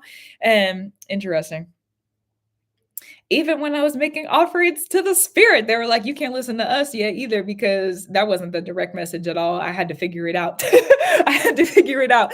They were leading me off. It was like even the gods I was making offerings to, they were leading me off in different directions that had no relevant like perspective or directive on anything, because they were like, if you can't even get past the tricksters, how the heck are you supposed to talk to us? Was really like the lesson of it. So that's a huge chunk of coursework. That's a huge coursework. That's a big class. Like, again, if you have like a stack of classes that you're taking, that's a hard class. First of all, that's one of those classes when you're in school, people take it because they think it's going to be easy, and then you get into the class and you're like, wait a minute, there's actually a lot of homework in this one. We actually have to try. Oh my God. Okay. So that is not that I'm not saying you're not taking it seriously. That's not what I'm saying. That's not what I'm saying. It's how do I say? People who are looking to pass easily, that would be a coursework that, people who are looking to just get a credit on something when they're going to get a degree. This is the trickster course. They're like, oh, I'll take that. That sounds easy. Oh, I'll take that. That sounds easy. Oh, I'll take that. That sounds easy. Psych. Just kidding. So like you thought, and then they have people who take it just because it's an easy credit. They think it's gonna be easy credit. They get halfway through the year and they're like, how am I failing this class? How am I failing this? I thought I was gonna get an A. Oh my goodness. So yeah, that's the chapter. That you got questions? Do you have any questions? That's the chapter, the trickster chapter. You're in a trickster chapter. Interesting. It's a worthy chapter, that's for sure. And you're earning a right of tricksterhood. Love you good, tricksterhood, that's for sure. It's necessary. It's a hard chapter. It's also a very necessary chapter. Even though it's a hard chapter. It's a necessary one. And thank you, the tricksters who have helped to initiate me. That's true. Even if you did not want me to be free, you know what? That's also true. That's another thing I'll say about it is like the tricksters. Thank you, Spirit. The tricksters, sometimes it's like making sure you don't get bound up in stuff that you're not supposed to be bound up in. Yeah, that's that. Making sure the tricksters can't bind you up in what you're not supposed to be bound up in. Making sure that you don't get tricked into bindings. Look at us putting the cards away. Understood. Okay. Yeah. Making sure you don't get tricked into bindings, making sure you don't get tricked into deals, making sure you don't get tricked into, making sure you're not getting tricked into anything. Ugh. Because then the thing, and you're a Virgo sun and you're a rising Virgo too.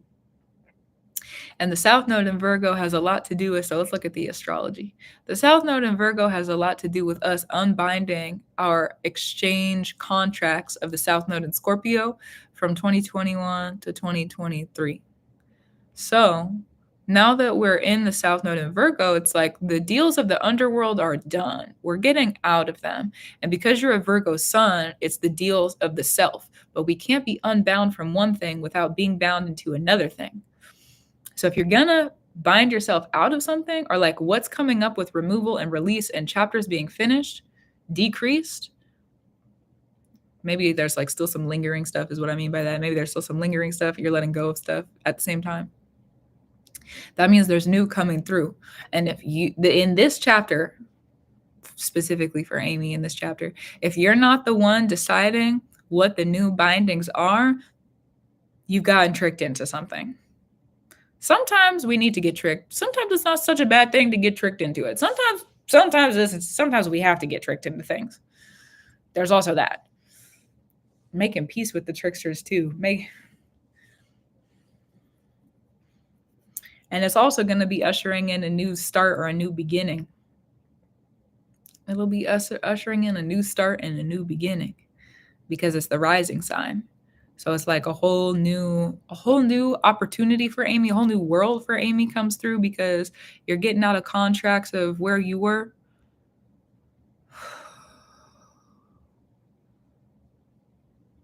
Are you sure? Are you sure? Trickster chapter. Well, okay then.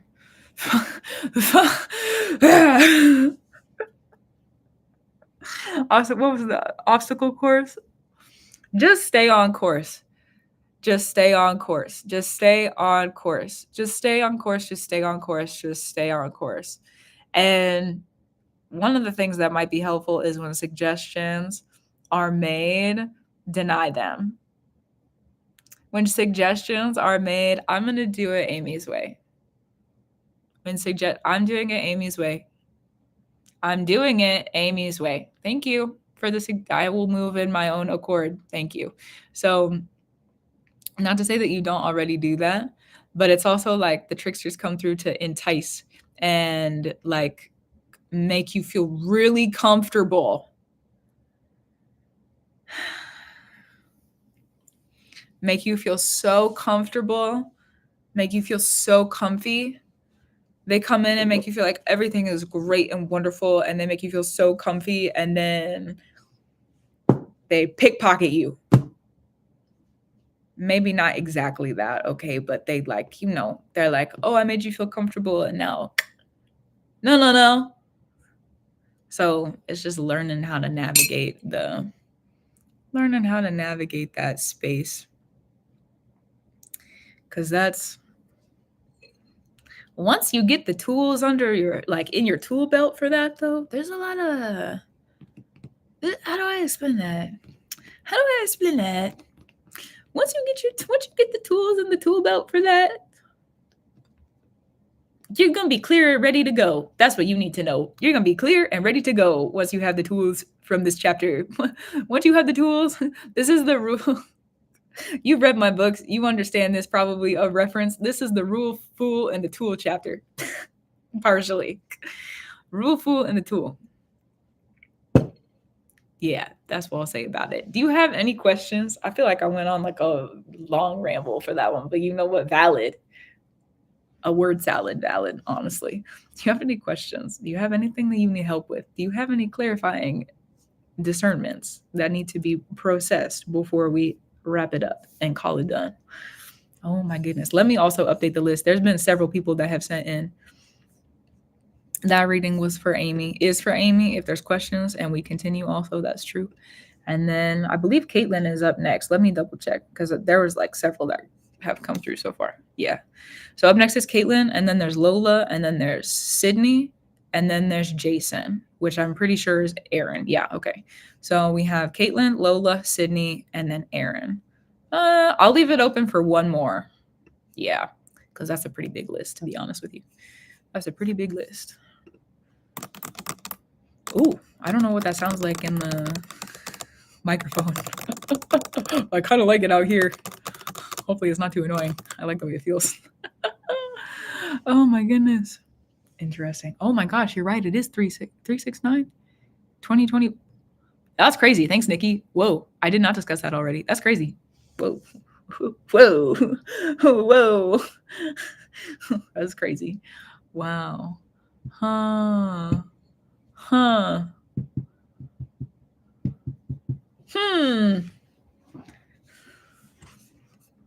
But yeah, we'll check in with Amy. Check in with Amy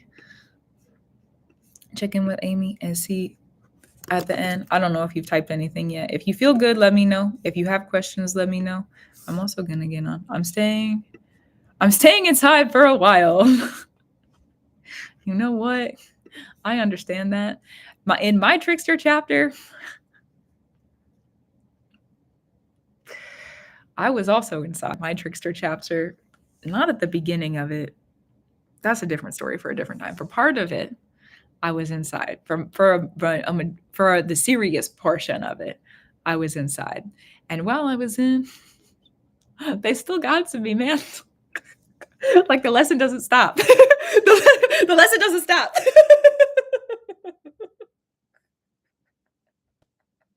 Oh, but it does help to mitigate stress or like hard stuff. Yeah, that's true. There's a reason I stay in the house and mind my business most of the time these days. You know, that chapter taught me a lot. Oh my goodness. It's a good one though. It's necessary lessons. It's necessary lessons. Oh, wow. Yeah. Oh, but yeah, maybe if you don't have any questions, I'll wrap it up. But I just want to get like a confirmation, a direct confirm with all the trickster energy around. I want to get direct confirmation that you feel good to close it out.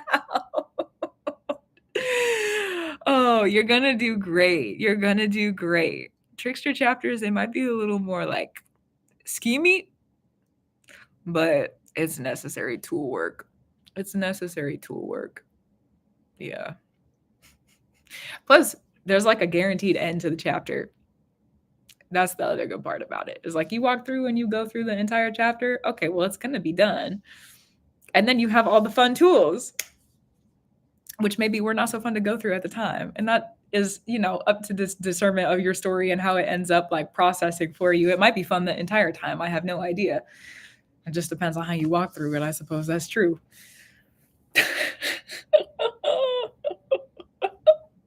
The zenness will probably help. The continuation of the zenness. Oh, goodness golly. Goodness golly.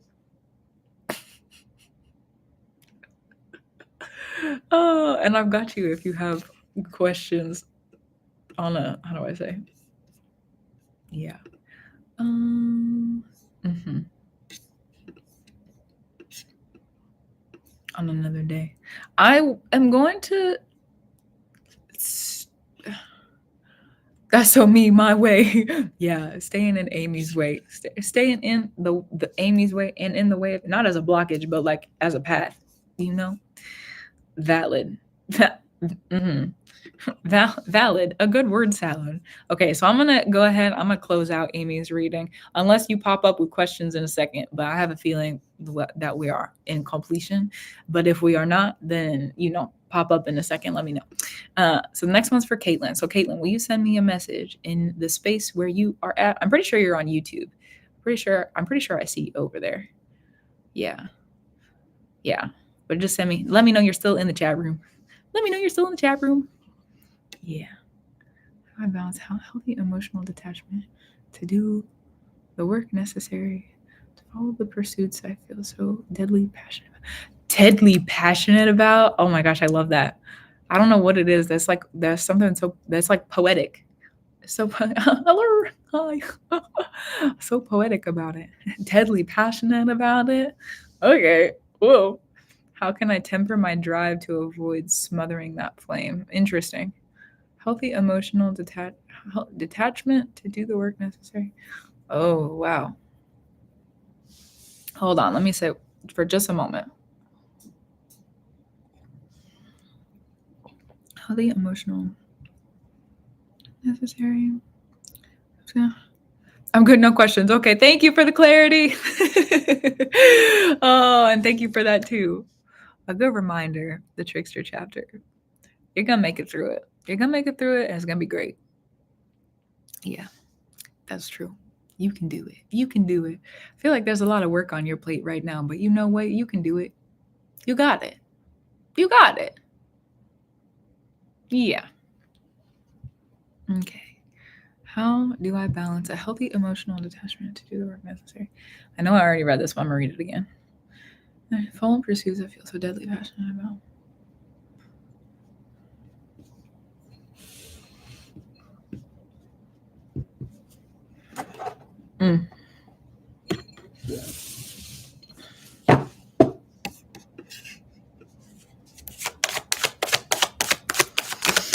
Let's go to the old school deck.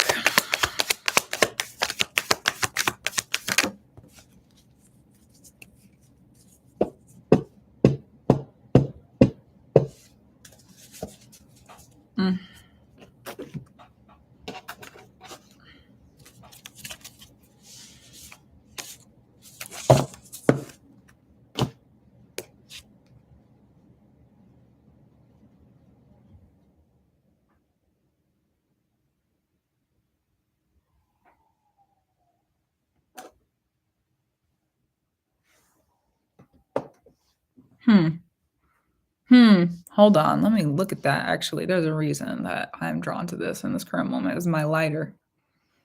I have it. I'm not gonna show it on screen because I don't know what I don't community guideline stuff. I don't know if I can show a lighter on screen. I do my best to make sure I follow those because it is. But I feel drawn to this as just like a because you're talking about not smothering the flame. How can I temper my drive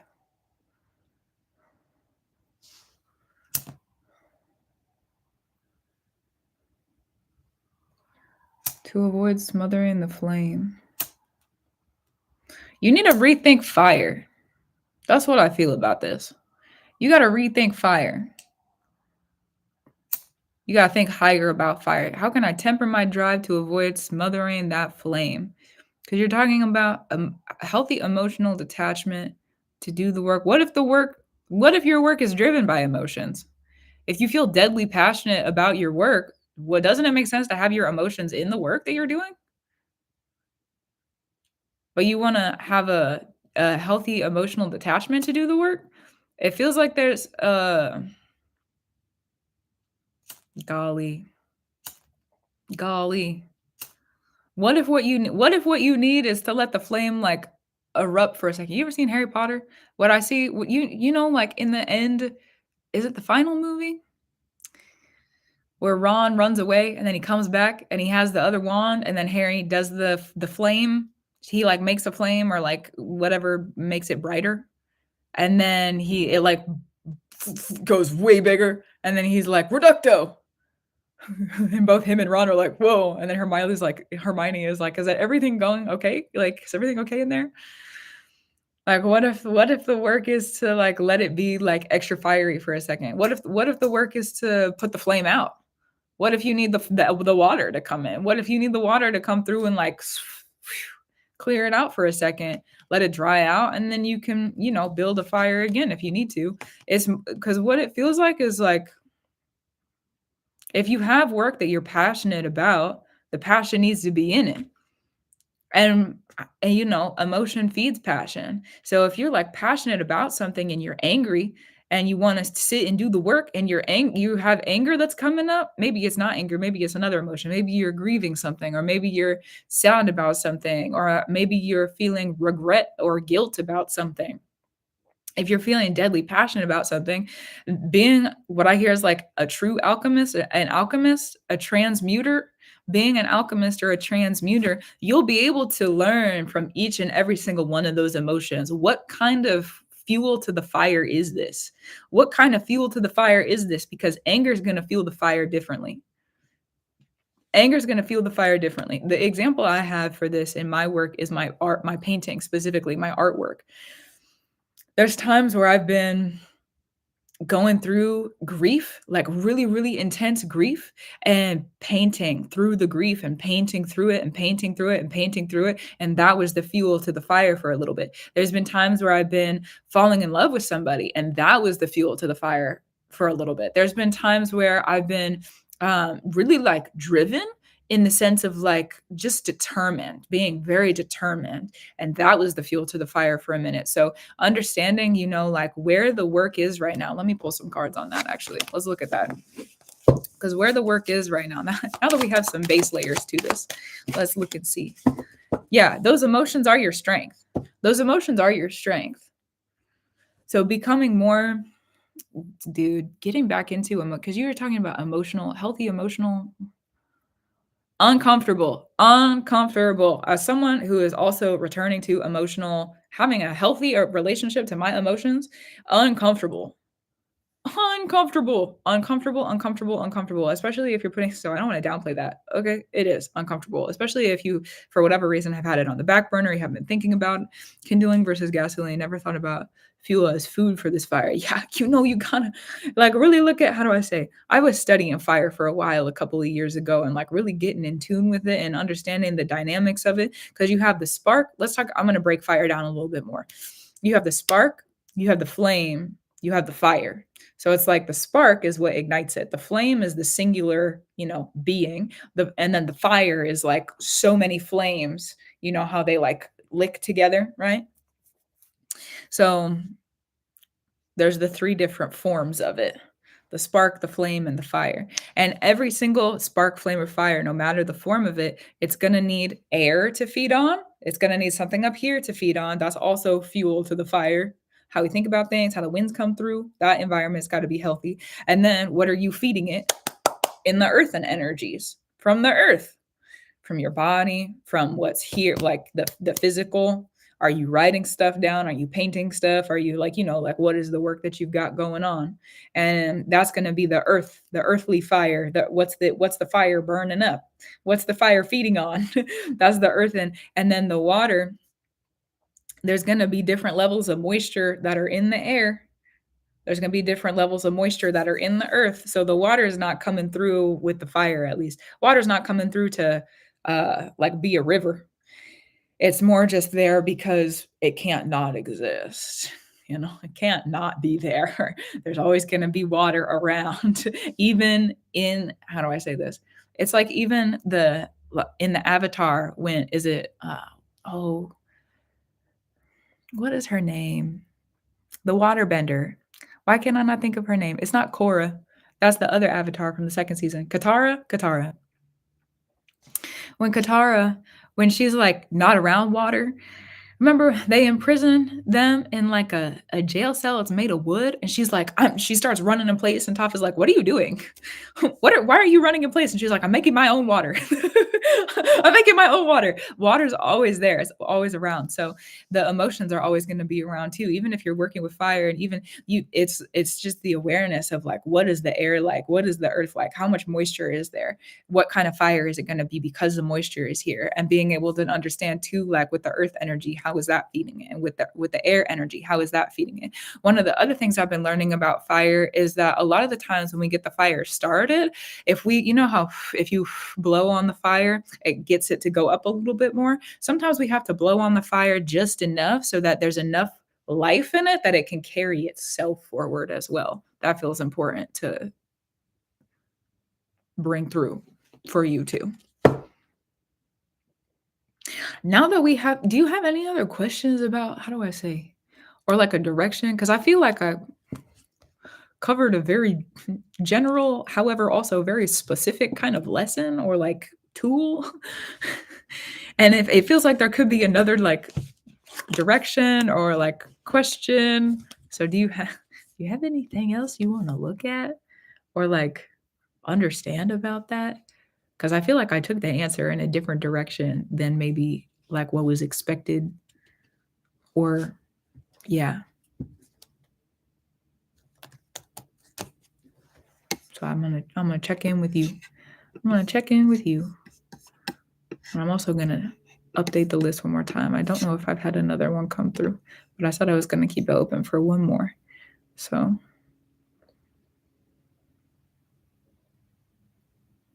okay, beautiful. I've mostly been worried about being too sensitive to make the group work together. Okay.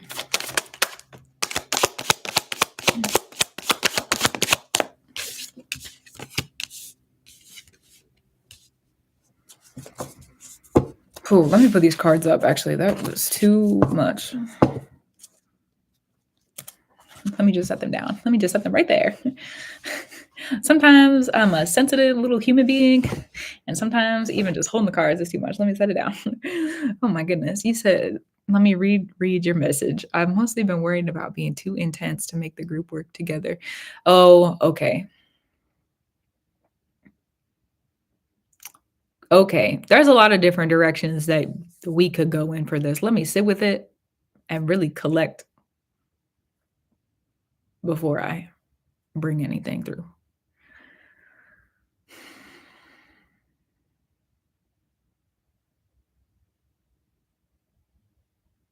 You said, I genuinely care about the group project. Oh, and some folks just want the B plus.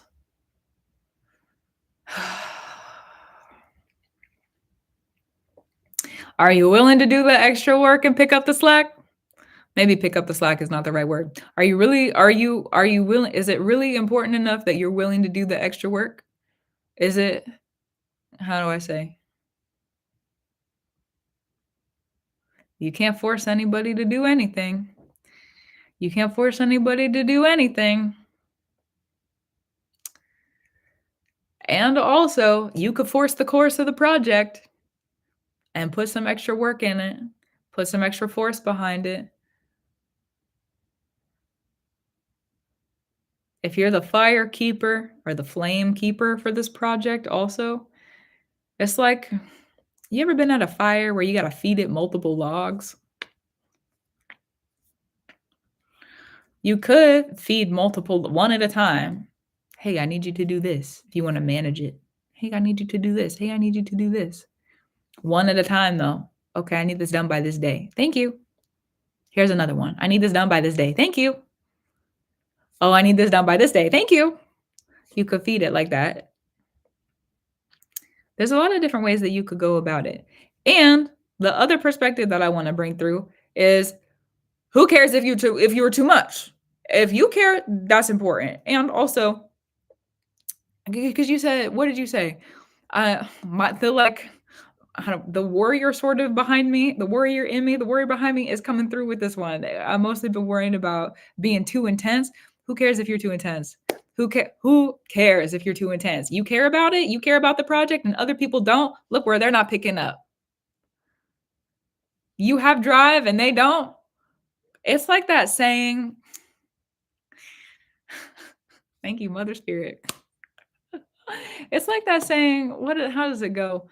Don't take advice from a person who's not in the position that you want to be in. Like if you're looking at other people's life positions and they haven't either been through something that you're going through and gotten out the other side on a direction that you would want to be in, or they haven't accomplished something that you want to accomplish and done it in a way that you find admirable or would want to also be in the process of, then why are you listening to their advice? It reminds me kind of that. It's like being too intense. It's like you don't need to worry about that. You don't need to worry about that. You don't need to worry about what other people, that group, unless for whatever reason the social dynamic is like really important to you. And that might be true. That might be true. That might be true. That might be true. And if that is, then regard this and, reverence how you need to and apply where and as needed. And also, because it sounds like this is a group project of like the Knight of Wands coming through. Yeah, this sounds like this is a group project of like either like school or work, or like, how long are you really going to be around these people? A couple years, maybe. Are they going to be there forever in your life? Are you trying to make lasting impressions on them? Do they hold important social positions that you're going to need to access one day? Are you going to play it in that way, even if they hold those positions? Like, who cares? Who cares? Free yourself of the shackles of caring about what they think of you. You don't have to. You do not have to. You don't have to. You don't have to. You don't have to care. You don't give yourself permission to not give one tiny crud about what they think of the way that you feel. Because if you have felt passionate about, golly, when the world gets down on the dreamers, makes me want to fight a little bit, man. It makes me want to fight a little bit. Oh, hold your dream tight. If you have passion, you say you're deadly passionate about it, that's a dream worth doing a lot for then. That's a dream worth doing a lot for. And if other people don't have that same drive and passion and energy around it, well, okay, well, let them be. Let them be. Focus on you. And if you want, however you want to navigate the project, completely and totally up to you. That's completely and totally up. However you want to do it is probably the way you need to do it. And also, let me go back. The world gets down on think about other times in your life where this maybe possibly could be stemming from, where you had a dream and somebody dampened it down. What about reality? What if this other thing goes wrong? What if blah, blah, blah, blah, blah? Stop talking. You want to just let me dream? Okay. So think about other times in your life where you've had a dream, you've been passionate about something, and somebody shut you down. You've been passionate about something and somebody shut you down. It's scary to have that happen. This thing that I hold sacred, this dream that I have, and I'm sharing it. And then the person I'm sharing it with said, we're not going to talk about that. How dare they? How dare they?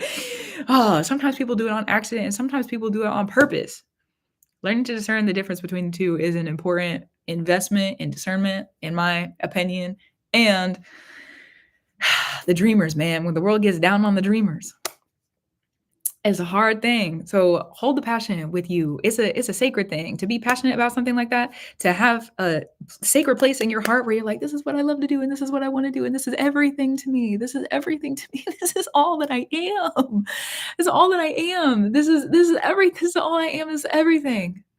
Oh, that's a sacred place. That is a sacred place. And if other people don't hold it sacred, they are not, it's like a word thing at that point. Then they're not worthy of the dream. Okay, beautiful. Maybe they're put on your path right now to remind you to reinforce your own worth in that sacred dream that you have, to reinforce your own worth. The word fortification comes to my mind too. It's like, okay, if you want to sit with it and say it's still bothering you a couple days from now, or it's still bothering you, you could maybe after we get off the, space, if you wanted to, you could sit with it and be like, why does that really bother me? Why does it? Just sit and have a conversation with yourself. Why does that really bother me? Does it bother me because, somebody said something to me when I was 9 years old and I just haven't let it go and I didn't even realize it? Does it bother me because I can't stand people who aren't passionate about the thing that I'm passionate about? Does it bother me because them not being passionate feels like a threat to my passion for whatever reason? There's a lot of different directions that could go in. And then also you could break it down and then build it up. Okay, well, I have permission regardless of that to be passionate about this thing. I have permission regardless of that to continue to be the dreamer. I have permission to maybe not talk about, hold it sacred still. Maybe you need to keep it just for you, part of it at least, maybe not the whole thing, but part of it. Do what you need to do in that space and in that time frame. And I don't know how long the project is going on. And also Venus is retrograde right now. So this is a great time and space to reaffirm worth, to build worth back up, and to find some oomph within yourself to really like give yourself permission to sit in the worth that you really feel like you are worth. That's true. That's true. And if you're really going through, like, if it's really bothering you, then it's really bothering you. If it's really an issue, then it's really an issue. So again, to break it down, why does this bother me? What is this going? Break it down, break it down, break it down. Put some tunes on, break it down, build it up. I give myself permission. I give myself permission to be unafraid. I give myself permission to be in the fear, maybe too. Being afraid of the people who would come against your dream.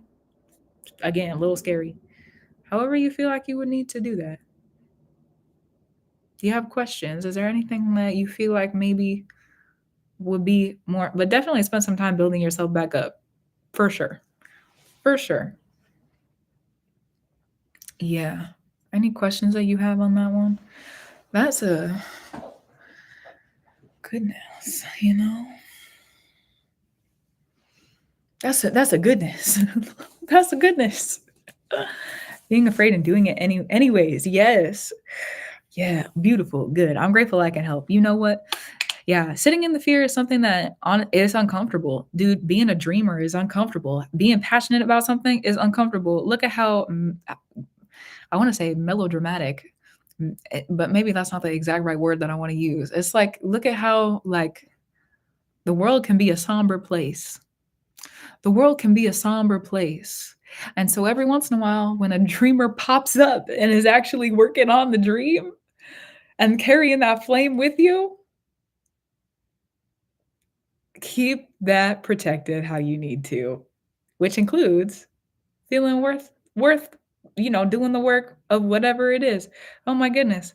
Walking through, I'll say this before we're done, walking through years and years and years, years and years and years, and years and years and years of facing fears and being told no, and like putting out application after application after application to different events or different things throughout the years, and having this dream that I wanted to live, that I'm now living, which is really weird and I'm still adjusting to it, but having that dream in my heart for years and years and years and years and years and years and years, sometimes it is kind of a fight, honestly. Sometimes kind of it is a fight. It's worth it though. At least in my opinion. As someone who has dreamed dreams and then dreamed the reality into reality, built the reality into reality, is worth it. So that's another thing I'll say. Build it up. You got it. You can do it. And don't listen to the people who don't agree with you if you're the dreamer. Okay. Feedback that's helpful and constructive is different. But people who would not care about you just because they decided they're not going to care about you, be done. Be done. Oh, be done, be done, be done. Be done, be done, be done. Be done, be done. Oh my goodness. Yeah, be done. Oh, up next we have for Lola. Lola is up next. And then let me update the list too, because it's Lola, Sydney, and then Aaron. But I wanna update. I said I was going to keep it open for one more, but I honestly might close it if we haven't had. Yeah, we haven't had any more come in. So let me go ahead and close out. And then Lola, will you send? I'm here. Beautiful. Thank you for being ahead of me. I appreciate you. Give me 1 second to close the orders. And then I'll read your message and we can get into it. Oh, so good. So good. Okay. Beautiful. All right. Let me return them.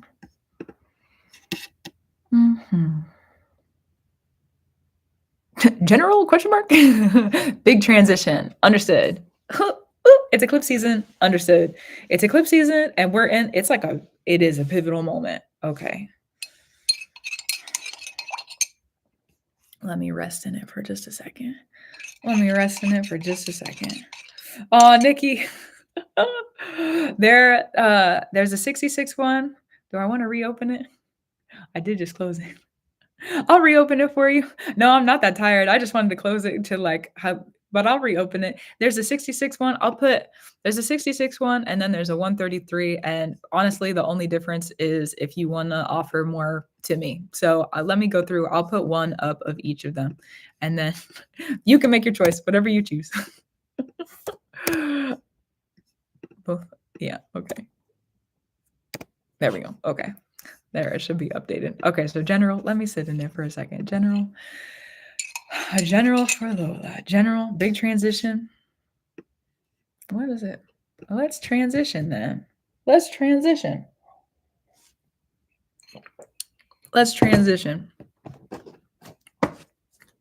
Interesting. Oh, no worries then. Okay, let's transition then. You're going through a big transition? Let's transition. Both of these? We need both of them? Okay. Both of them? It's like making a choice. Do you want what you've already done or do you want what you created? What did you manifest? Oh, I've never had a reading with you. Well, welcome in. Thank you for the support. Thanks for being here. Yeah, because it's a big transition. Do you want what you already done? Do you want what was already spun? Do you want what was already fun? Or do you want what you created? Do you want the manifestation? Do you want the creation? You know, what I hear is precipice. It's like you're on the precipice of receiving everything, or award, like being awarded what you have been manifesting or creating. Big transition. Being on the precipice is scary. Standing over the edge of something and saying, "Oh, I did that. Oh, I did that. Oh, that was me. I did that. Oh, okay, I did that. Wow, I did that. Wow, I did that. Whoa, I did that. Whoa, I did that. I did that. That was definitely me. Yes, I for sure did that. I don't know how to live in that though. I created that life and I don't know how to live in it yet. The precipice of it, being on the precipice, it's like you can feel it. What I hear is there's static electricity in the air. It's like you can feel the static electricity in the air. It's like right there. You can feel it. It's right there. You can feel the static electricity in the air. And because you can feel it and you're like almost there, there's like this moment of turning around and looking at everything that's been done and being like, where have I gone? Where have I been? Am I ever going to be able to revisit that again? No. There's seasons and chapters in life for a reason. So if you're done with something, then you're done with something. And that's also a little scary because it's like finalities. That's a big word. Finalities and realities. It's like the reality of what you created, the reality of what you've what I keep hearing manifested. Manifestated. You manifestated something. You manifestated something and it worked. You manifested something and you thought there was it, you were like, I'm definitely going to do this. And then after it was like maybe like a wish or a spell cat, something, you like manifested it. And then you're like, maybe it's not going to work. Maybe I don't know if it's actually, I don't know, but it's here. Oh, that's a weird feeling. But it's here. It's here now. It's so take a bow. Take a bow. Be uncomfortable if you need to be. Be uncomfortable. We're not supposed to, it's like putting on an example, okay? An example. If you're used to going to like a thrift store to buy dresses and like clothes, and that's like what you're used to. Maybe that's what you've done your entire life. You've always gone to the thrift store. That's what you have had in your budget. That's what you've had. And there's nothing wrong with, I love thrifting. Okay. There's nothing wrong with that. No hate, no shade, no shame. This is just an example. And while you're at the thrift store, you keep dreaming about what it would be like to wear like $1,000 dress or like a just like something that's really, really nice and maybe tailored to you and something that like costs a lot of money and has like a higher price tag of wealth. I'm going to put that in quotation marks, higher price tag of wealth. But for your entire life, you've been at the thrift store. So it's just this dream. But then you decide, I'm going to take some steps to actually get to that thing. You started taking the steps forever ago, is what I hear. Forever ago. You started taking the steps forever ago. And now you're in the parking lot of the store where that dress exists. You're in the parking lot of the store where you can walk in and you can spend the money and you can have that dream come true. You can walk in and you can have that dress and it's going to fit exactly the way that you want it to. And there's going to be people who help you put it on. They're going to look in the mirror and they're going to help you make the decision. Is this what you really want? We're going to make sure that it fits you too. We need to be taking it here. We need to put some here. Okay. And your whole entire life, you've been at the thrift store. You know how uncomfortable that is? That's uncomfortable. That's like I did the work to get here, but at the same time, like I've never done this before. I've done the work to get here, but at the same time, like I don't know how I'm supposed to be feeling because then it's like expectations. I don't know what I'm supposed to be feeling. I don't know what I expect of myself. I don't know what I expect from this experience. I also don't know because I don't know what to expect from this experience. I don't know if I'm going to get screwed over. I don't know what sort of person to expect to be helping me in this situation. I don't even know if I'm going to receive help in this situation. Is it going to be just like I go in by myself and I'm shopping through, or is there going to be somebody there who's helping me get things and putting them into, the fitting rooms, the dressing rooms? How are they going to help me? Are they going to be kind? Are they going to be nice? Are they going to be cruel? Are they going to judge me? There's like all these questions, right? So much. Yeah. There's all these questions about expectations. And what happens if you just decide that you're not going to have any expectations? What happens because there's a difference. Hold on. It's not just not have any expectations. It's like, clearly this is what I want. Maybe what you want is to go in there and to receive the help that you have desired. Maybe you want somebody to help you with, getting stuff because then it's also not just expectations, reel it back into what you want. Because the expectations sometimes they come from other person's worlds, other people's worlds. It's like, what would, this other person who walks into that same dress shop, maybe they expect someone to help them. Maybe there's another person who walks in and they don't want any help at all. They just want to walk in and browse. Maybe they're not even there to buy. Different world, right? So there's all these people and so a lot of the times when we have these expectations of the experiences that we've yet to go through, but are like on the edge of and like about to go through, something we've asked for, something we've manifested. If we've never lived it before, the only example that we have is other people who have been through that similar lived experience. So if you're looking at other people who have been through a similar lived experience of what it is that you're going through now, then you could start to get a little bit like flustered with expectations of like, well, that person did it this way, and that person did it a little bit differently, and that person over there did it a little bit even more differently, and they did it drastically differently, but every single one of them had that same experience. So it's like, what am I supposed to be? Okay, clarity, understood. What am I supposed to be walking into that?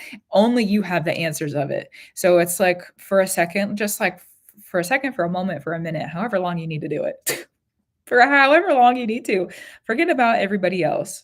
What is important to you? Is it important to you that you're not rushed in the experience and that you get to go in and you get to look at every single dress? Do you want to go in and you want to look at every single one and make sure that this is the one? Do you want to go in and have them pull dresses off the rack for you? Is it important that they're interactive in the process? Doesn't matter what the other people who are in the shop think. Doesn't matter. As long as it's a part of the service that's being offered, as long as that's a part of the experience that can be experienced, what do you want to happen? Do you want to take several hours and sit there and, really deliberate with yourself and try several dresses on? Do you want to go in and have it be sort of quick? Do you want to bring your friends with you? Do you want to go in by yourself? It's then at that point it's less about what you expect and more about just like, what is it that I want and how can I make that happen if it's possible? Because think about everything that you've offered to be able to be where you are. Think about everything you've offered to be able to, thank you, Spirit. Thank you, Spirit. Think about everything you've given up. Think about everything you sacrificed. Think about all the time, money, investments, the blood, sweat, and tears, maybe too, that you put into what you do. I don't know exactly what it is. I can't really see it. That's not for me in this message, and that's totally all right. But think about everything that you've sacrificed to make it to where you are, Wouldn't you want you to get what you want rather than worrying about what other people have to say about it or what those other expectations might be? You're the one who paid for it. You're the one who made the sacrifices. You're the one who spent the time and the sweat and the tears. You're the one who asked for it. You prayed for it. You cried over it. It's you. It's your dream. And now you're here. And all of a sudden you're looking around like, I don't know what to be. I don't know who to be in this situation or in this experience. And it's like, somebody help me is what I hear about it. Somebody help. I don't know how to help me might not be the exact words, but it's like, there's not a template of like your being and your person. And I've said this earlier, like way, way earlier in the live stream today. I've said it multiple times recently and it's coming back up now. So I'm going to bring it back up now. One of the things that Spirit keeps reminding me is that this year in the moon calendar is the year of the snake. And so there's a lot of shedding of skins. So you're shedding a skin currently. You're shedding this person that you used to be, and you're this new version of you. Let yourself shine on through. Let yourself shine on through. And it's about you. It's about you. You made sacrifices to get here. It's okay to be a little bit selfish about it. You made sacrifices to make it where you are. It's okay to be a little bit self-centered. You made sacrifices to get, and I said this in the previous reading, and it feels applicable right now too. Give yourself permission to get what you want out of the situation. Give yourself permission to receive what you're asking for from the situation. You could give yourself permission, work with permissions. Give yourself permission to not think about the expectations of other people, especially if you have people close to you that would be like, congratulating you about what you're going through or like giving you congratulations, maybe not congratulations, it could be, but also like just people around you, maybe who have watched you go through the experience or are going to be around you in the fact that you're moving into this new transition. So like if that's happening, it's like, I can't let their minds get into this either. Like this is just for me. They get to witness it on the external, but I'm the one who gets to go through the experience. I'm the one who gets to make the decisions. I'm the one who paid for the power to be in this experience. So let me be in this experience then. How am I going to move? And it's okay to take your time. One of the things that Odin would say to me about fate, thank you. One of the things that Odin would say to me about fate is that if we don't have time to deliberate, if we don't have time to talk about it, that's a dangerous kind of fate. Like if we've got to make a knee-jerk reaction sort of decision on something, sometimes that can be a really dangerous kind of fate because things get woven really quickly and now all of a sudden we're bound up in this new thing. So if you don't have to make a rush decision on anything, let yourself take the time to like think about it. Give yourself time to think about the impacts of like what could happen, because if you really take the time, now you've kind of set yourself up in a position where if you take the time to think about it and look at the life that you want to live, you've made it to a position, you're about to go through this transition a drastic transition, and you're turning into a new position in life. That means there's going to be new doors and new opportunities. Like everything in front of you is new basically at this point. So if you're looking into the future and you're asking yourself, like if I make this decision now, what is that going to lead me to maybe like a year from now, 3 years from now? You might be able to give yourself some really great options in the future. This is what I hear is a queendom. That's what you've earned, is like the ability to sit and make sure that the way that your world turns now is going to be healthy in every single turn that you're creating. So take your time with the deliberation, and kind of like, if there's any forces right now that are feeding into the, I don't know what, the like the kind of stressful sort of the energy. I don't know if there's a name for that, to be honest, but that's you know the feeling of it, right? Okay. That sort of, if there's any energy or forces around you that maybe you realize scrolling on, this is just an example and maybe it's not true, I don't know, but maybe you realize scrolling on your phone for too long is making you feel stressed about stuff, and set it down. Set it down, figure out what's feeding into that, and you can set it down. Give yourself permission to go into, what it is that you need to go into. Give yourself permission to make the decisions. Like, okay, you're here now, so what do you want? The queendom and healthy. Yeah. Congratulations. Go celebrate. Go celebrate. Go celebrate. I don't know how you're going to celebrate or what you're going to do, but go celebrate. Go celebrate yourself. Go celebrate you. Go celebrate the work you just did. Go celebrate what's been done.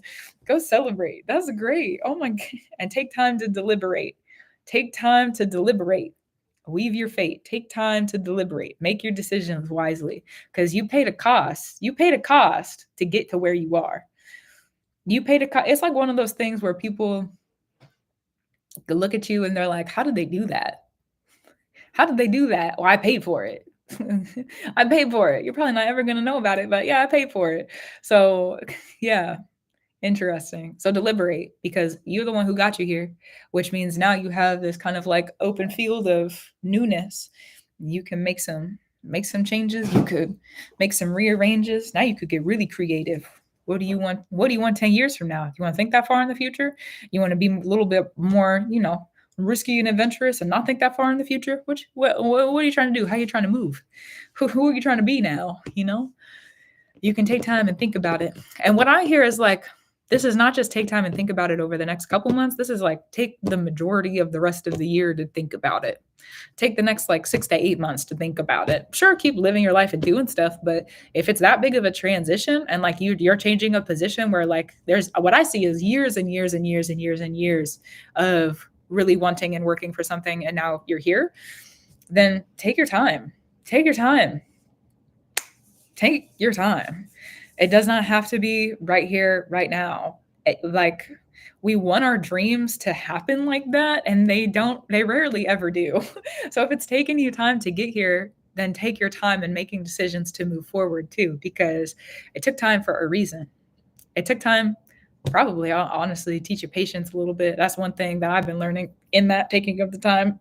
Understood. And on a more personal reflection of this similarity, there's also too, like, going into this new world that you've created for yourself. Now, there's more responsibility, because it's like, okay, well, I made it, which means there's going to be different consequences with the decisions that I make from here on, because it's a different world that you live in. You live in a different world, and you probably won't ever go back to the thrift store. You might go back for nostalgia reasons, but you're not ever going to be forced to go back to the thrift store. If we bring it back to the thrift store in the dress example, you're not ever going to have to go back to the thrift store. You might be, if we're looking at this as like a movie, you might be at like the end of the movie, wherever that ends, after you've been in this new chapter for like years, and you might accidentally end up at the thrift store that you used to go to for a long time and walk in and be like, wow, I'm not the same person. So much has changed. Interesting. Yeah. I don't know what that would look like in the future for you, but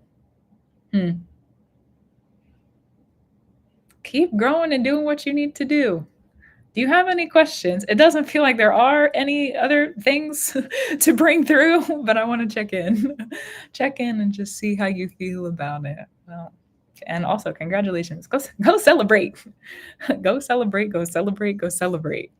I keep feeling that. Go celebrate. Go celebrate, go celebrate. Go and celebrate. Go get yourself, if you go out and have wine, like, go get yourself a nice dinner and go get a good glass of wine or something. Go celebrate. I don't know if that's a way that you would celebrate, but that's what I had, like, the feeling that I'm getting from this is like, it's time to go do that. If that's something that you do, or whatever it is that would be of celebration for you and to you. Yeah, it's time. It's time. But yeah, if you don't have any questions, we'll close it out. But I want to just double check with you. Okay. Just restless. I understand that. I understand that. I've been feeling a little restless myself also. So I understand.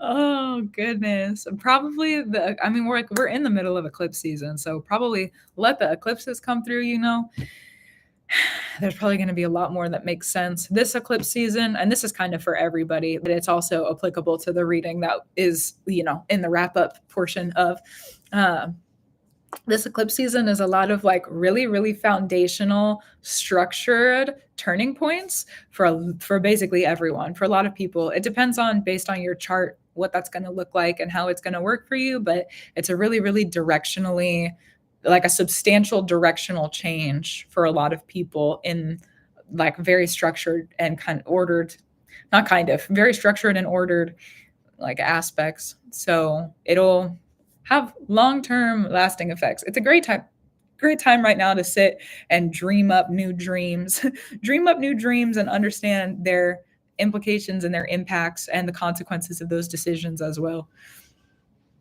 And take some time to relax.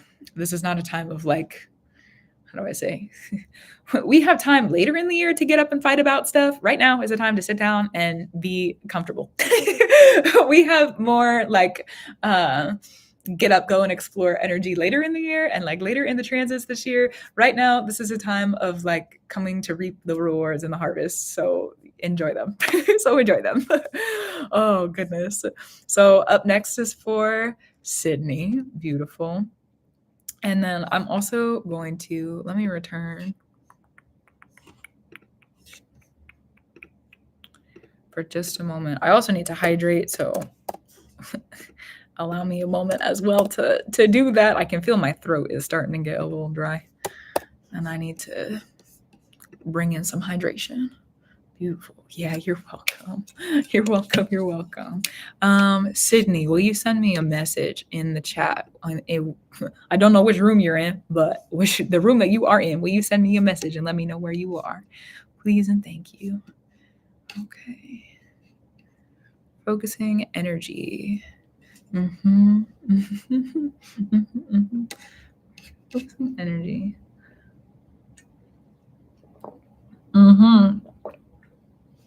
I am here. Beautiful. Thank you. Also, I love, is that like a rainbow on your picture? Is it a person? And they have like, I really like that every once in a while. I used to be super into memes. I haven't been really into memes in the recent years, but I used to, and that picture, I don't know if it's a meme picture, but I really like it. Anyways, super random, but you know what? We're here for it, I guess. Okay. Let's go into it. Preparation for where you going. Preparation for where you're going. Oh, my ears got really pressured also. Preparation for where you're going. A cycle that you can't see. I see you wrapped up like a kid, like this, getting ready to hit a piñata. That's what I see. But whoever put the like tie around your face, they did it really tight. Being blinded from the light, they did it really tight because they know you and they know that if they left it loose, you know how there's like a little hole underneath those blindfolds where you could peek down and see what's up. Right? You ever done that? Feels like you might be the person who would have done that, because what I'm seeing is that whoever put that blindfold on you put it on really tight because you're the person who would look down and figure out where the shadow of the piñata is so that you could really like get a good whack at it. I totally did. Okay, I did too. Wow, I wouldn't be able to explain that to you if I hadn't done it. I get it. Okay. I get it. So whoever put the blindfold on you, they put it really, really tight because they didn't want you to see it. They basically were like, we're taking away, you're not allowed to cheat this time. We've seen you, what I hear is kid. We've seen you, kid. We've seen you cheat. Yeah, haha, it's fun. Not this time though. That's why like whoever did that is like they have such an attitude on it too. Not this time though. You don't get that this time. You don't get the extra advantage. You don't get that. No, not this time. You have to be just as blind as everybody else. You can't outsmart it. There's no way to outsmart it this time. There's no way. Oh, there's no way to outsmart it. No way to outsmart it. It's just a cycle that you're in. And you can't see what the cycle is yet because you're not supposed to. And that's all right. You're not supposed to see the cycle yet. Interesting. There is some information from the spirits coming through for you. It's information that you're not going to have until you need it. You need to, okay. You need to. That was kind of domineering. Hello. It would be very helpful to be able to go in and to pay more attention. There are sometimes things are coming through for you where like your eyes actually get open for a second and you're not blind for a second. I see it's like a feeling. I can feel it in the eyes. I can feel it. I can feel it. I can feel it. I can feel it. And it's like there's sometimes you look at stuff and you're like, I know that that's important. There's sometimes you look at things and you're like, yeah, I can see that. I can see that that's important. And then you don't do anything with it. You don't do it, but feel it. Yeah. Then you don't do anything with it. And I can see the spirits around you being like, we're trying to tell you, like, we're trying to help you. Would you please pay attention? We're trying to tell you, like, they are letting you see through the blindfold. It's almost like the blindfold, they like the called out, LOL. When you feel that and you can feel that something is important, really sit and understand it. Really sit and understand it. Really sit, even if you feel like you don't have the time to sit and understand it. Because what they're doing is whoever put the blindfold on you, they tied it really tight, right? You're meant to be blind. But when you feel that and there's a shift in the energy, there's a shift in the awareness, and you're like, I need to pay attention. I know that that's important. For a moment, instead of peeking down underneath and that being the sight, they're like, it's like this is translucent. You can just see everything, even though there's a blindfold on you. You can see it. Okay, well, track where is it at? I can see now. I'm not blind right now. Okay, yeah. That's how you're gonna win. I don't know what it is that you're asking to win or trying to, because this is like kind of it's like celebratory game energy, celebratory energy. There's the big spilling of the candy. You're trying to win something, trying to be the person that gets it. I also heard level up. It's like you're getting a level up, but you have to pay attention. You have to feel it. You have to feel it and you have to listen. It's an interactive position that you're in. Sometimes spirit and the spirits around us will bring us messages. It's more like signposts. It's like, okay, I'm on this street and I know where I'm going. I'm on this street and I know where I'm going. This time though, it's different. It's like they'll send you a butterfly and you're like, I know that butterfly is important. Why? And then you don't do anything. But if you sit and you say, I know that butterfly is important. Why is it important right now? It's sitting on a flower. Is that important? Yes. Okay. Why? What kind of flower is it? Is that important? Okay. Yes. Why? And look at the details. I don't know what I'm trying to win either. Just a general do something. What it feels like is that you're in a pocket. It feels like you're in a pocket of like space and time where like you could create something really, really cool. Maybe you wanted that, a pocket of space and time where you wanted to create something, pocket of time where it's like we're giving you the option. We, not necessarily me, but like the spirits around you, we're giving you this option of like, you could go and be cool and have fun and do whatever you want to, but you're staying so tracked on what you're supposed to do that you're like missing the pocket. Don't miss the pocket. You're in a pocket of like a tremendous amount of space to go and embrace new things and go try some stuff out and go experiment and go win whatever it is. It's like go and win. Go. It's like a victory after victory after victory. Oh, I want to go do this thing. Okay, I'm gonna go do this thing. Easy. Oh, I want to go do that thing. Let me go do that thing then. Easy. I want to take a day off. I want to rest. So let me take it off. I'm gonna rest. Easy. It's like victory after victory. Go win some stuff. Go win, go have fun. Go win. Because when have you had a season of being able to do that? When have you had a season where there's room and there's space and that like because soon things are going to pick up the pace. Right now, things are slowing down. Thank you, Spirit. Right now, things are slowing down because it's like slowing down so that things can speed up eventually. Things are slowing down so that you can make some decisions and get some transitional positions. Things are slowing down so you can get, and what do I mean by that? Maybe you go out and have an adventure and you realize, oh, I met this new person. And then they become like a pivotal point in your story at some time. Or there's like, maybe you learn a new skill. Maybe you're like, you've always wanted to pick up archery, or you've always wanted to go take a pottery class. I don't know what that thing for you would be, but maybe there's something you want to go try it because you want to do it. So you go and do it. And then that skill will become relevant 6 months from now. I don't know if that's actually accurate, but it's like things are slowing down and giving you room so that you can go and like go try some stuff out, see if you like it, see if you don't like it, and then based on what's happening, things eventually, because have you ever seen rivers where they get really wide and they slow down for a little bit, but then they get skinny again and things speed back up? That's what's going to happen at some point. Things are going to get skinny again and they're going to speed back up. And when things get skinny again and they speed back up, if you haven't set up those transitional positions of new stuff, experimental things, of what it is that you want to bring with you, then there could be like a lot of loss throughout that skinny point of the river. But if you have transitional things with you, if you have these new experiences with you, if you have these, however it is that you choose to use this time, maybe it's studying new things, I don't know what you would want to do, but the things that you want, then those new things that you want are going to be on the other side, already set up for you. You're going to go through the skinny part of the river is meant to kind of freak you out a little bit, is what I hear. Is meant to like shake you up a little bit and be like, oh yeah, reality. Okay, got it. Thank you so much for letting me stay where I am. Cool. It doesn't feel like it's going to be a rapid part of a river is kind of dangerous, regardless of who you are and what river it is. That's just what the dangerous part of the river is like where the rapids are, right? So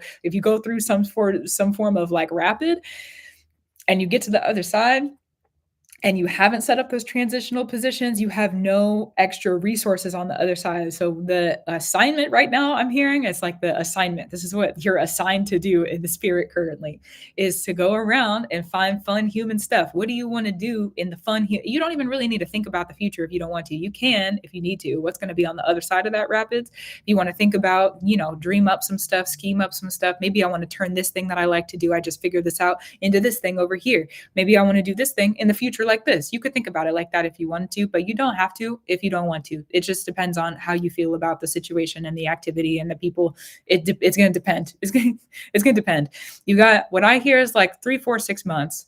You got 3, 4. So basically like this entire season of the eclipses through the beginning part of the summer, from this eclipse season to the next one is what I mean. So about 6 months, And then Spirit's going to see based on what you do, what you want. So there's going to be probably the rapid that I'm seeing, it doesn't last for very long. It's really strong, but it doesn't last for very long. So things rapid, it's like rapid changes, rapid shifts, rapid. And in that rapid energy, again, there's some things that are shed, and there's some things that like are being revealed to you also that have been concealed for a while. It's like, oh, there's the treasure, there's the gold. Now I understand. There's the treasure, there's the gold. Now I understand. And thank you, Spirit. That's true. So then when you get to the other side, if you've looked at those human things, all of a sudden, say that you pick up pottery and you realize you really like it. All of a sudden, oh, I've got a pottery guild over here. And like, there's people who have all these different techniques and I'm learning all these different things. And like, oh my God, it's becoming a career. I didn't even know that was possible. Adventures. Spirit's going to set you up on the other side, but you have to take the time. You're on the, oh my goodness. I keep referencing the show recently. Have you ever seen The Magicians? The show The Magicians? It's such a good show. Have you seen The Magicians? If not, I'll still explain it. But if you do know, I might explain it a little differently. You ever seen The Magicians? It's a good show. It's about a group of magicians. I hope that's obvious, but I haven't. Okay. It's a good show. If you haven't ever seen that, okay. If you want to go watch it, go find it somewhere. It's a good show. But at the beginning, I'll try not to give too many spoiler alerts because it's like kind of a crazy show, to be honest with you. But at the beginning, the main character, it's like people who have dreamed about magic their entire lives get invited to this college called Break Bills. I'll give you the rundown just a little bit so that we have reference for the storyline, okay? they get to invited to this college called Bright to take an entrance exam. Okay, so one of the main characters, Quentin, he gets in, and the other best friend, their best friends, Quentin and Julia. Julia doesn't get in. Spoiler alert: Julia doesn't get in, and it sets them on two different paths, two different trajectories. And Quentin, at the beginning, he keeps getting told, because it's like clear and obvious there's something going on that they don't know about. There's something happening in the background that nobody has said anything about, nobody's told them about. And Quentin, he continues to be told from multiple different people on accident. Sometimes even it just like pops out of some person's mouth at one point. But then there's times where it's like intentional. He keeps getting the message, you have to get off of the garden path, something to that effect. You can't stay on the garden path. You have to get off the garden path, like the straight and narrow path, the path that is like paved for you, where everything is pretty. You have to get off of that path. And that's kind of this, like, it's like similar energy to what I see you doing right now, is like, you're going here because you need to, and like, you kind of have to. It's like, this is where society will want me to go, and this is where my job needs me to go, and this is like what I have to do to survive, basically. But there's like other things for you to be doing. There's like a mystery in the world for you to go out and interact with and have fun with, and be a little bit, frisky, risky, get a little bit out there with it if you want to. Be a little bit different, be a little weird. That's all right. We're humans. We're a little, weird sometimes. That's just what it is. Everybody has their quirks. Everybody has their different, eras and energies, and it is. So if you're looking at kind of like just things that you would start to think about it, start to interact with it. What do you want to do that would be different or fun? What do you want to go, what do you want to go explore? Is there things in yourself that you haven't ever learned about that you want to go and learn? Maybe there's some dreams of your inner child that you want to pull back up to the surface and see if you still like them. Because once you hit that rapid energy, it's like I just see like bright flashes of light. It's like there's a lot of things that are changing, and there's a lot of realizations that you're having. And then on the other side of it, you get to live kind of like a dream that you didn't even know was a dream. It's like you get to live a dream, but it's like, how do I say this? It's a dream. It's a dream, and it's a dream. I don't know how to explain this. You show up and you're like, yeah, I guess all this makes sense. I guess all this makes sense, that this would be in my dream world, or like this would be in my dreamland. Interesting. But you don't really get to choose how it's set up, or like it's like you don't have, there's a lot of control that you don't have over what the dreamland is. But by you exploring in this time period, the spirits are going to know, like, that's what needs to be in dream world. That's what needs to be there for you. So, and like, what kind of foods are you eating that you like? What's your lifestyle look like? Like, just start living how you would want to. And there's going to be a transitionary change in the rapid period. And then you'll get to live how you want to on the other side. Sometimes we need chaos to come in and pick some things up and move some things out so that we can get what we want. It's a little bit frightening, a little bit scary. It's a little bit unnerving. I've been through a chapter like that too. Yeah, maybe not exactly the same thing, but like, it's a little bit like, oh my God, can't believe I went through that. I can't believe I got through that. Actually, when you go through the rapid on the river, and like the whole time it's like you are just white knuckling the oars, and then you finally make it through, and you're like, oh my God, okay, well, nothing spilled off. Everybody's still, we're here, right? Okay, cool. Breath. And then you look up and you're like, wait a second, I really like that shop. Wait a second, I really like that pottery. Again, just an example. I really like pottery, and there's a thing. Oh wow, interesting that should be here. Let me go and get back into it.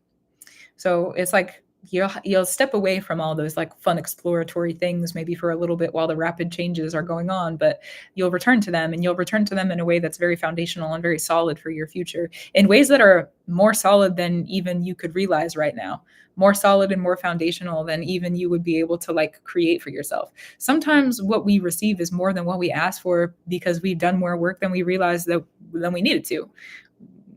Maybe you're doing more work than you realize. Maybe it's just time in the future there. But you got to set yourself up by having some fun now. Go have some fun. You don't have fun now, how is it supposed to get there in the future? Go have some fun. Get things done, and make sure that you keep your eyes open when you feel that it's important. Yeah. Do you have any questions for me? That's real interesting. Interesting. Huh. I like it. I like it. I like it. I more than like it. I think it's pretty good. I think it's pretty good. The rapid changes is a little bit like, whoa. Whoa. But honestly, I look back at my chapter of rapid changes, and there's no way that I could have gotten what I wanted if I didn't go through the rapid changes. Like at the time, it was like, whoa, hey, can we slow down a little bit? There's no slowing down once you enter it. But at the same time, it's like, how do I say? Because it's rapid, it's over fairly quickly. Sometimes chapters that create change are slower. So if you're going through a rapid change phase, crazy. You're going to get through it. It's going to be great. If you don't have any questions, let me know either way if you have questions or you don't. Because if you don't, then we'll wrap it up. But that's real interesting. Enjoy it. Enjoy it. Have fun. Go be wild and free. Do something maybe a little crazy. Don't do anything too crazy. Okay, keep yourself safe. But, go have some fun. Go have some fun. You still get things done. Be responsible. But, yeah, go have some fun. Go have some fun. Huh. The next one's for Aaron. I'm going to wait and see for just another moment if we have a question from Sydney to come through. So, yeah. That's interesting. So different. Life's about to be different. Life's about to be different. And you know what? That's all right. No questions. Thank you. You are welcome. Enjoy the transition. Enjoy it. Oh, that sounds so good. Okay. It sounds so good. It sounds a little hectic and crazy at some points, but again, as someone who's gone through hectic and crazy and got what they wanted on the other side, just ride it. Just ride it. You'll be out of it before you know it. You'll be out of it before you know it. Yeah, so good. Thank you for the support too. Thank you for the support. Oh, good. Okay, so Aaron, let me read. Yeah, I don't know. I'm gonna take care of something. All right, this one's gonna be. What did you say? I didn't want to ask. I erased like 4 times. I'm not sure exactly general guidance. Let's look at it. Hold on. Let's look at it.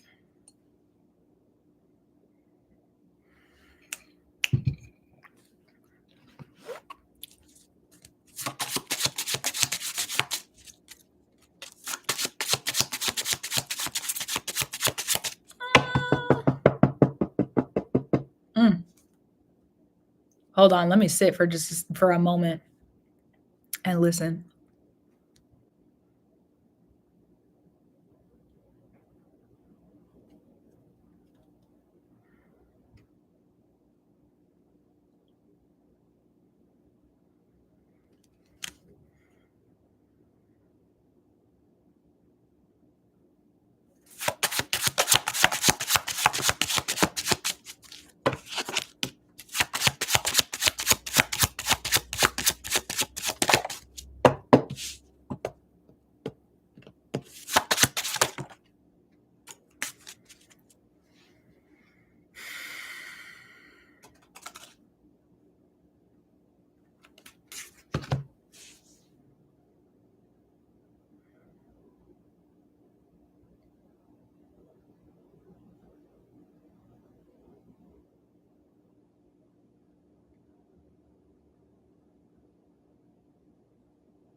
Let's talk about having a responsible practice. Because from my understanding, it's like newer in the practice. There's things that like you're exploring, getting some foundations and some fundamentals. So let's talk about responsible practices. And what does it mean to be a responsible practitioner? There's a lot of readings I've done for you that are like light and airy and kind of fairy-ish. This one's a little bit darker. So just a heads up on like the energy that I feel. It's a little bit weightier. It's a little bit weightier, it's a little bit darker, but you know what? Every once in a while, that energy is necessary to sit with and understand and learn from. So let's sit with it and understand it and learn from it then. A responsible practice. Okay, responsible. What is responsibility? Is awareness. And then, okay, yeah. The responsibility would be awareness. And then what happens when, how do I say this? What happens when you receive a message and become aware of it? You now are responsible for the information of that message, right? You're now responsible for the information of what's come through. And if you're really looking at what spirit's bringing to you and you're starting to do these new works and you're doing like research and you're learning and you're resting and you're understanding and you're recovering and there's like also a new chapter of magic that you're walking into, like you just got ushered into this new home, there's new practices there's like newness, it's new, there's new. There's still some old too. There's like things that you've been through that are still with you. Valid. We are human and we don't get to just completely and totally wash ourselves of everything, you know? So that is valid. And thank you, Spirit. That's true. So the responsibility of what is it? I think, okay, responsibility of a practitioner. A responsibility of a practitioner. Well, okay, Spirit. Then there's that. Not just the responsibility of you as a practice, but what I hear about this is the responsibility of a practitioner, like someone who has a practice. The responsibility of a practitioner has to then continue their practice. It's like a deepening of the well, a deepening of the understanding. And what do I mean by the well? The well would be like where we hold the wisdoms, where we hold the knowledge, where we're able to hold and encompass, embrace the darker space of things, how we're able to go into that. Where do we find the light in it? Is our light really up bright and tall? Are we able to have light in the darkness? Responsibility of being able to navigate as well. It's like the responsibility of the tools that we learn along the way. And there's a lesson of responsibility. Interesting. A lesson of responsibility. Understood. Okay, thank you. A lesson of responsibility when it comes to what I see is like there's all this new stuff. There's new, the plants, the home, the new. There's new work. There's new. And then there's also I see you turning and running from something that was a practice and which I feel like is like slightly familiar. I'm like with the story. I'm slightly familiar with the story. Maybe not super in depth, but I'm familiar with the story. It's like there's like fear. I see like a spark of fear and like a spark of like some other stuff coming up. And then you like turn from it and you're like, I'm not doing that. I'm done with that. And you turned and then like you kind of walked for a while, but then there was like bright new stuff that started to come in.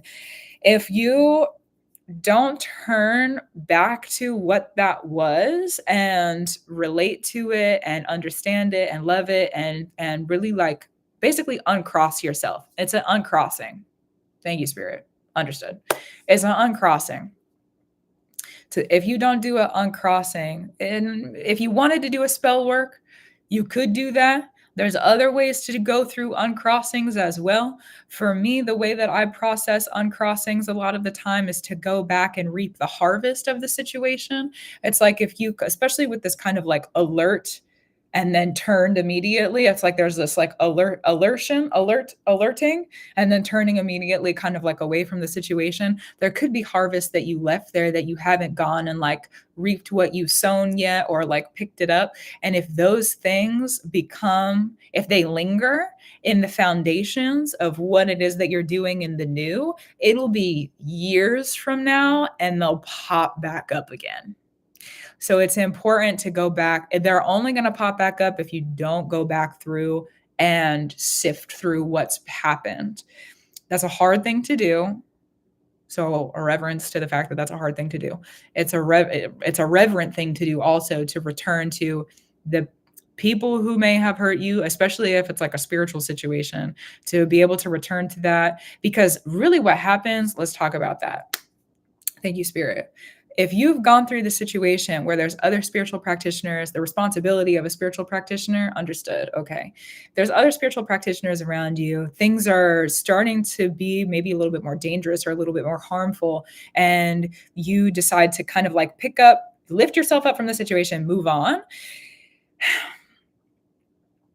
The work, what I see with the way that things have kind of woven since then for your world specifically, is that the work that happened over here is still like, it's just still lingering. And so within the responsibility of the practice, being able to go and uncross yourself from what's happened, it's like you got to uncross. It's very like abrupt and deliberate, going and uncrossing what's been done, going and uncrossing what's already been spun. Thank you, Spirit. Going and uncrossing what the other practitioners may have done too, and understanding it, and really like really going back and revering, really go back and revere it, because Spirit had you go through that situation for a reason, unbeknownst to me. I don't know exactly what it is. I can't see it. And also, we don't go through situations with other practitioners for no reason, especially ones that are hard or would be in the dark and the shadows. We go through those experiences on a very, very discerned level of learning the darker truths. And we sometimes need to learn the darker truths of what's going on in the world and in the spirit, because we're going to need it.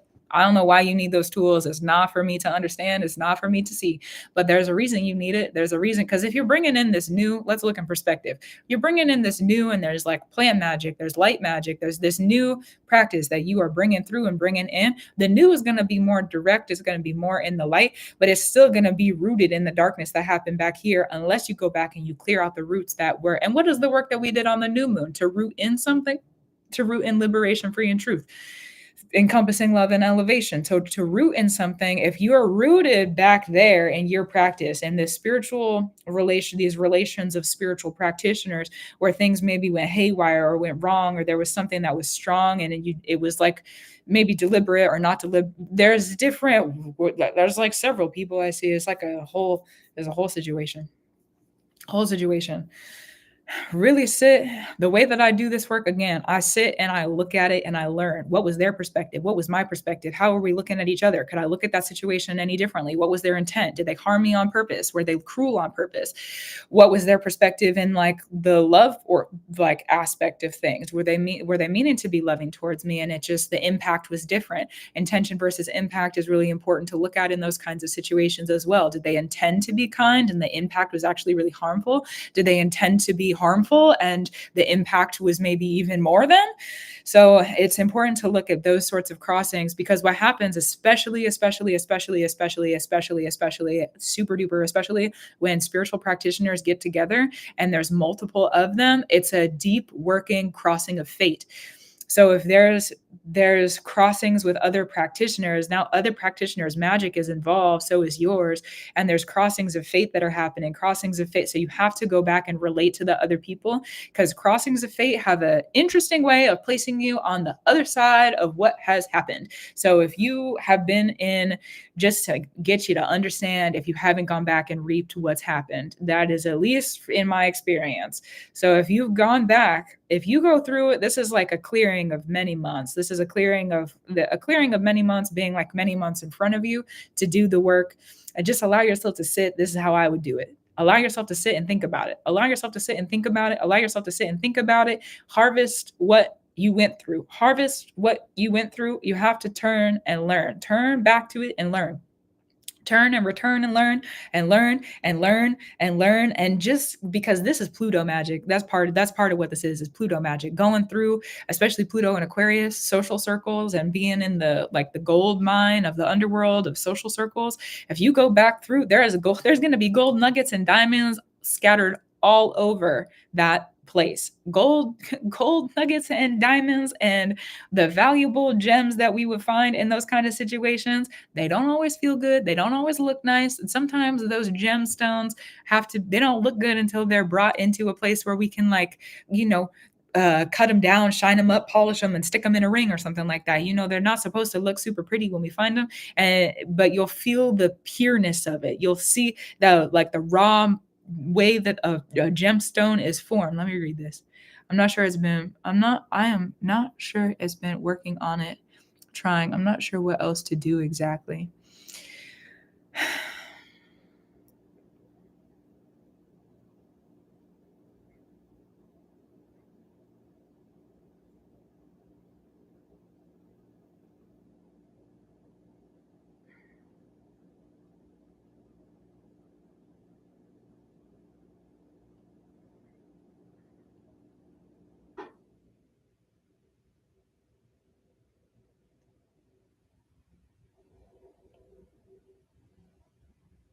Okay, I have a feeling there might be something that comes after this. They're being really serious, the spirits that are around. And it's also really dark. It's like dark mother, shadow mother stuff.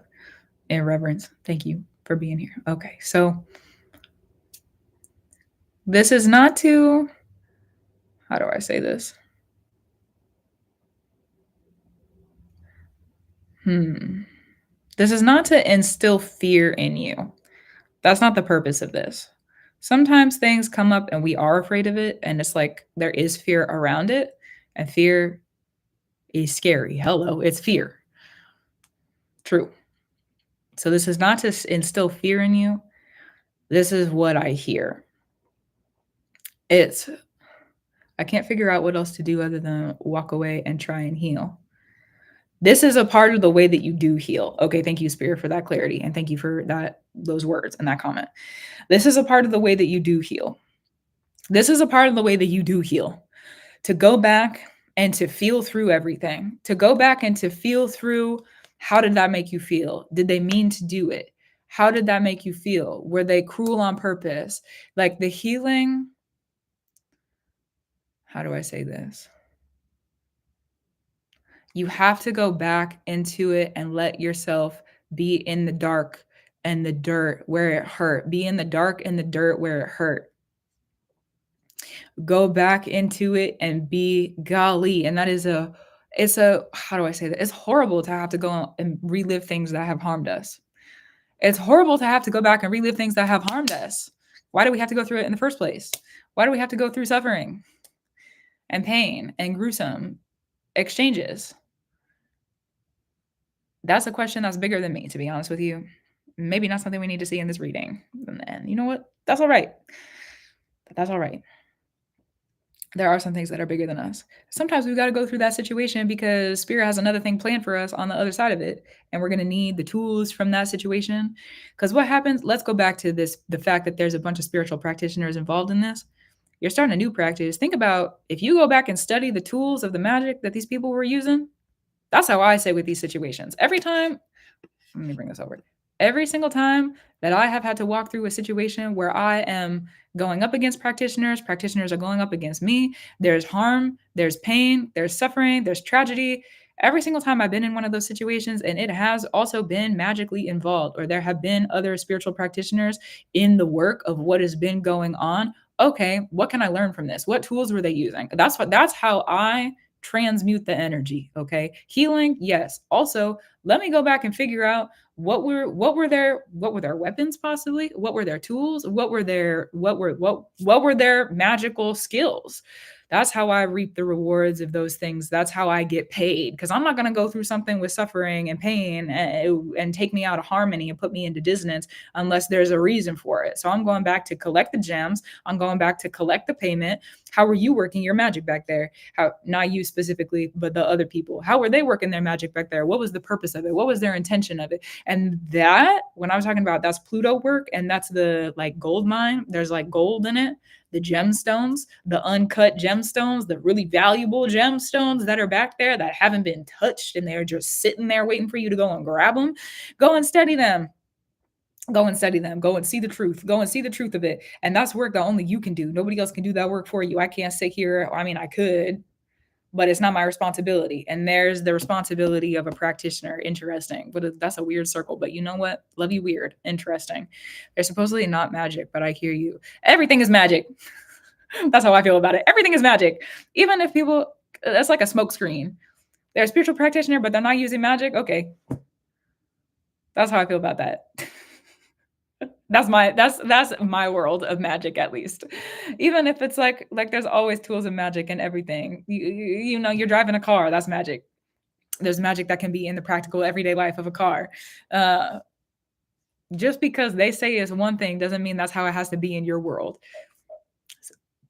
Just because they say that it's one thing and it's not magic doesn't mean in your world it can be magic. Okay, yeah, they were using magic. Okay, yeah, they were doing these other things, and there's skills in that, there's tools in that. It'll also teach you how to navigate your trauma. It'll teach you how to navigate other people's just paces, spaces, and places of harm. It's like the dark truths of wisdom that you need to be able to protect yourself that nobody else can teach you, but the spirits need to reach you with. And I feel a very, very like it's almost like precaution. Let me just give you the message that I hear from the situation. If you go back and harvest everything, you can be done. If you go back and look at everything and you unspin the web that has been spun, okay, well, this new practice can be fun and you can like really get out in the sun and get some things done and like grow some new things. Whatever it is you want to do with your magic, then you can go and do that. But if you let it sit and you let it rot and you don't do anything with it and you don't go back and you just every time it comes up in your mind and it comes up in your heart and you keep turning away from it and you don't look at it and you don't give reverence to it, it's going to rear up again somewhere in the future. And I don't know what it's going to look like, but a lot of the times if we're asked to go back and sit with the work of the darkness and we don't look at it, it's going to get even more. It's like more than what it was then, and that's not a fun thing to exist in. That's not a fun thing to exist in. I also feel the very like this is a very serious energy. The other readings I have sat in today have been, still serious, but this is like even more serious than those ones. This is also more serious than I think any of the other readings I've ever given to you. It's like you need to go back and look at that situation. You need to go back and look at what happened between those practitioners. And it's because responsibility and accountability, they go together. So if you're calling for other people to be accountable, or they harm me in this way, and like they need to be more accountable in this. They harm me in this way and they need to be more accountable in this. They harm me in this way. And that also means that you're calling for them to be responsible. And for that to be able to happen on an external level, it needs to also be happening on an internal level. Okay, well, how did I harm them? What is their story in the situation? Because that's how justice is going to look at things. Love you, justice. That's how justice is going to look at things. Okay, you each have a story, or however many people are involved. Everybody has a story. Everybody has a story. There's stories even outside of that, stories that weren't lived and weren't experienced, but there's still perspectives that could be placed on the situation. And justice is going to look at all of it. Justice will look at, did you go back and really place yourself in their position and understand from like what they were going through from the situation? Did they place themselves in your position and understand what you were going through? Were you allowing yourself to reap the rewards? Because it's like, how do I say this? You can't break something and then not clean up the mess. Okay, that's a lot of parental figures. That's a lot of parental spirits that are around. It's like what I see, this is a metaphor, this is the vision that I'm receiving from this is like there was like a pot or a vase or something that you helped to knock over and now you don't want to go pick it up. There's some spirits that are kind of angry about it, to be honest. There's some spirits that are angry. You helped to knock over the pot. You helped to knock over the vase. And now you left it all over the place.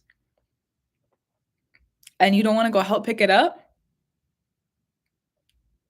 If you don't go pick up the pot, they're going to knock something over. That's what I feel about it. I don't understand. When we go through messy situations with people, stuff gets knocked over in our lives. Our emotions get knocked over in our lives. Other people's emotions get knocked over in their lives. Things get knocked over. Things get messy. Things get dispersed. Things.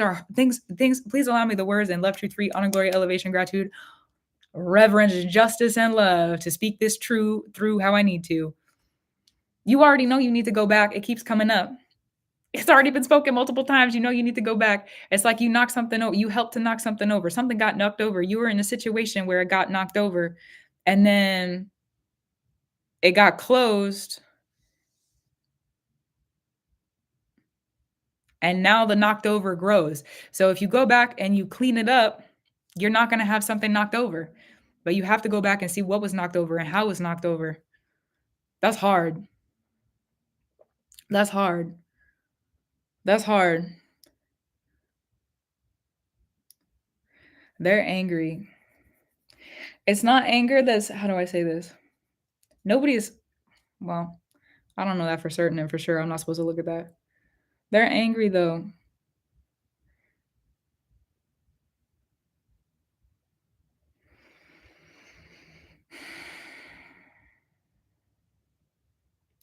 Are you gonna go clean up the mess?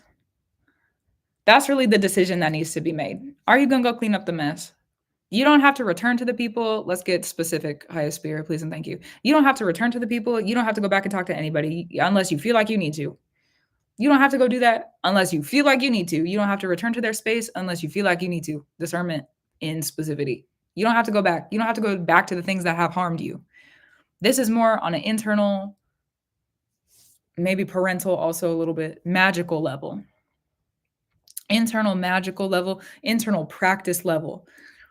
Being able to return internally, again, maybe not externally, internally, maternally, paternally, internally, to return to those things, the memories, the people, the spaces, the places, the embraces, the hurt, the pain, the strain, and understand what really happened. That's cleaning up the pot that got knocked over. That's cleaning up the pot that got broken. If you can go back and you can clean up that mess, I see the spirits just leaving you alone. And then they're like, okay, yeah, it's going to take several months. It's going to take several months. So if this is what I hear, sometimes that happens in practices, honestly.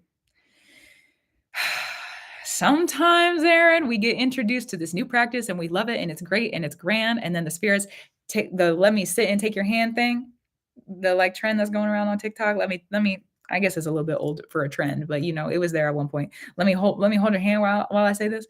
It's like they introduce us to the new thing and they're like, listen, you want to stay here? You have some shadow work to do.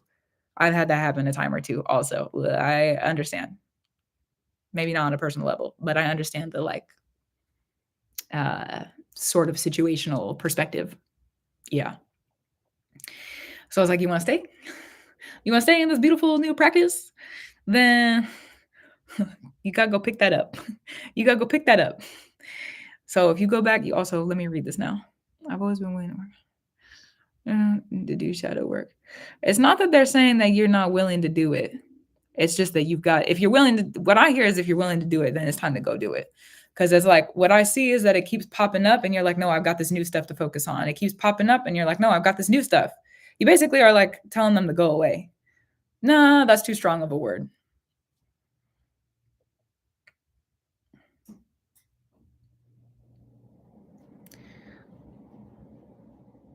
That's also what I hear. It's just like, take it as it needs to take it. Take it as you need to take it. It's not how do I say? Magic is not always supposed to be pretty and fun. Yeah.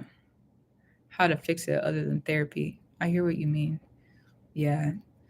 It's hard going back and going into work that like broke us, broke other people. I don't want to go back to that. Nobody wants to go back to that. But sometimes we have to. Sometimes we have to. I guess you don't have to do it if you don't want to do it. And I think that's really kind of the perspective. Like I see is that the perspective? I just see a lot of shadow figures who are like, come back and clean it up, please and thank you. Come back and clean it up, please and thank you. And I also hear, how do I say this? I'll say this as someone who has been through some very, very traumatic, hard, spiritual relations.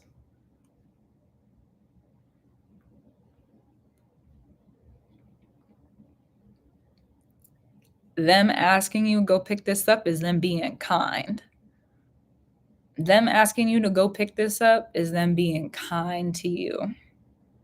They're being kind because there's a lot of the times spirits are kind when we are blind. Not all the time. Sometimes we are not granted that luxury or privilege. But in this situation, there's kindness in the blindness. Maybe you don't know why it's so serious or like why what would even be the purpose of like you being called back into that right now, or like to sit with it on like a kind of more serious level and to like work with it on a more frequent basis. You might not understand. So the kindness in the blindness. And thank you, Spirit, for being kind when we are blind. When there's blindness. Let me correct myself. When there's blindness. So this is them being kind. And if you don't like them being kind, it just don't let yourself get behind. Because I also feel like it's kind of a warning. I haven't said that yet, but that's like the feeling I get from it. It's like this is kind of a warning. It's like, okay, you could take the next like 3 months and focus on being in that sort of shadow place and going back and harvesting things and really looking over the situation and feeling through it and doing the dirty work, because this is dirty work. Going back and doing that. If you do it, you get out of it, then you're not ever going to have to go back to it. But if you don't do it, then they're going to throw a shoe at your head or something. They're like, that is what I see metaphorically in the spirit. They're going to throw something at you, or they're going to throw something at you. I don't know who is involved in that situation. Like I said, I don't need to know. I'm not going to go look in it. I'm not going to go look at it because it's none of my business. None of my business. But it's also time to go resolve it. Go resolve it. You don't have to problem solve it. Just resolve it. Resolve it. Resolve it. Sometimes there is a problem solve. And then solve it. Look at it. And then solve it. And then you can be free of it. Then you can be free of it. But first you have to see how you're bound up in it. First you have to see how you're still like stuck with it and stuck to it. Why is this trigger coming up? Why am I thinking about this person right now? Why am I thinking about that time when this person did this thing to me? Why am I thinking about that person from that group? And sit with it. They're like giving you opportunity to go through and sit with it. They're giving you like the thoughts and the feelings to go through and sit with it. And what I hear is like, it's time to pick it up on a more kind of drastic level. Drastic is not the word. On a more serious? Being more serious. Yeah. Being more serious with it.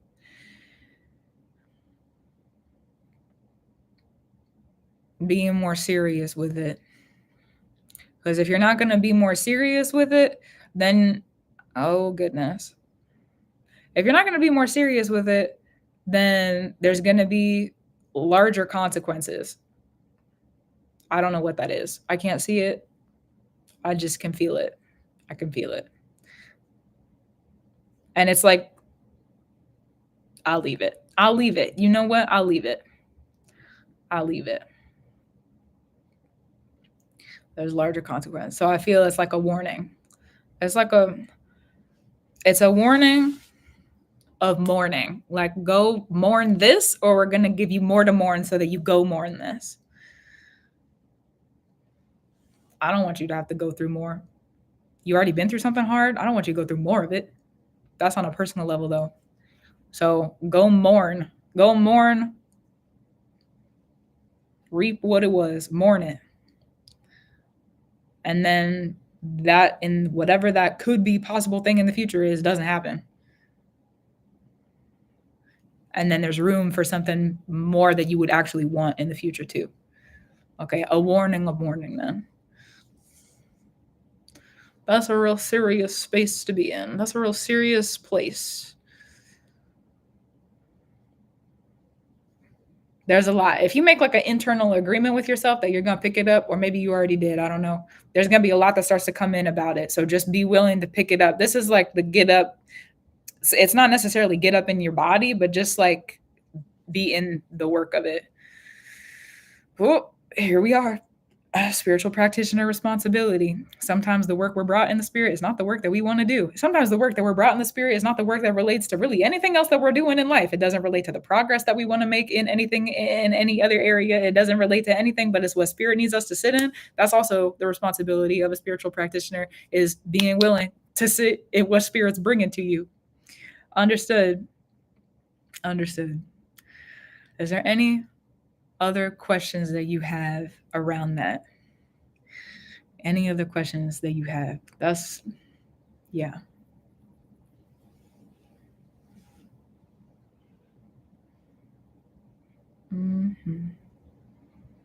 Yeah, you are welcome. And you are welcome. I don't think there's anything else for me to say. Oh, at least around that. Yeah.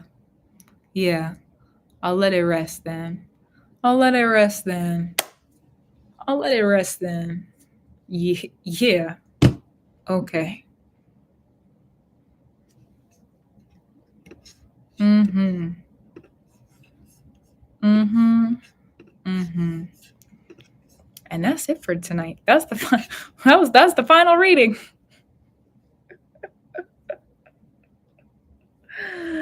That is the final reading of the night. Oh wow, that's the final one.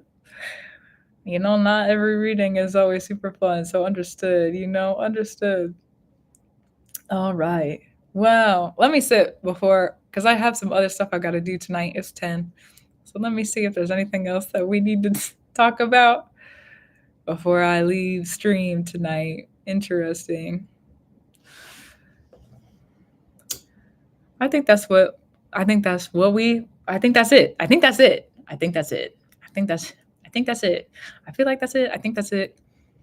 Yeah. I think that's it. Mhm. I kind of just want to sit for a moment before we get off. Let it ground, Let it ground. I haven't done a reading that serious. Well, that's not true. I've done some serious readings recently, but yeah, it is. Let me not tap back into it. Let it be done. Let it be done. Let it be done. That's true. Let it be done. Wow. And you know what?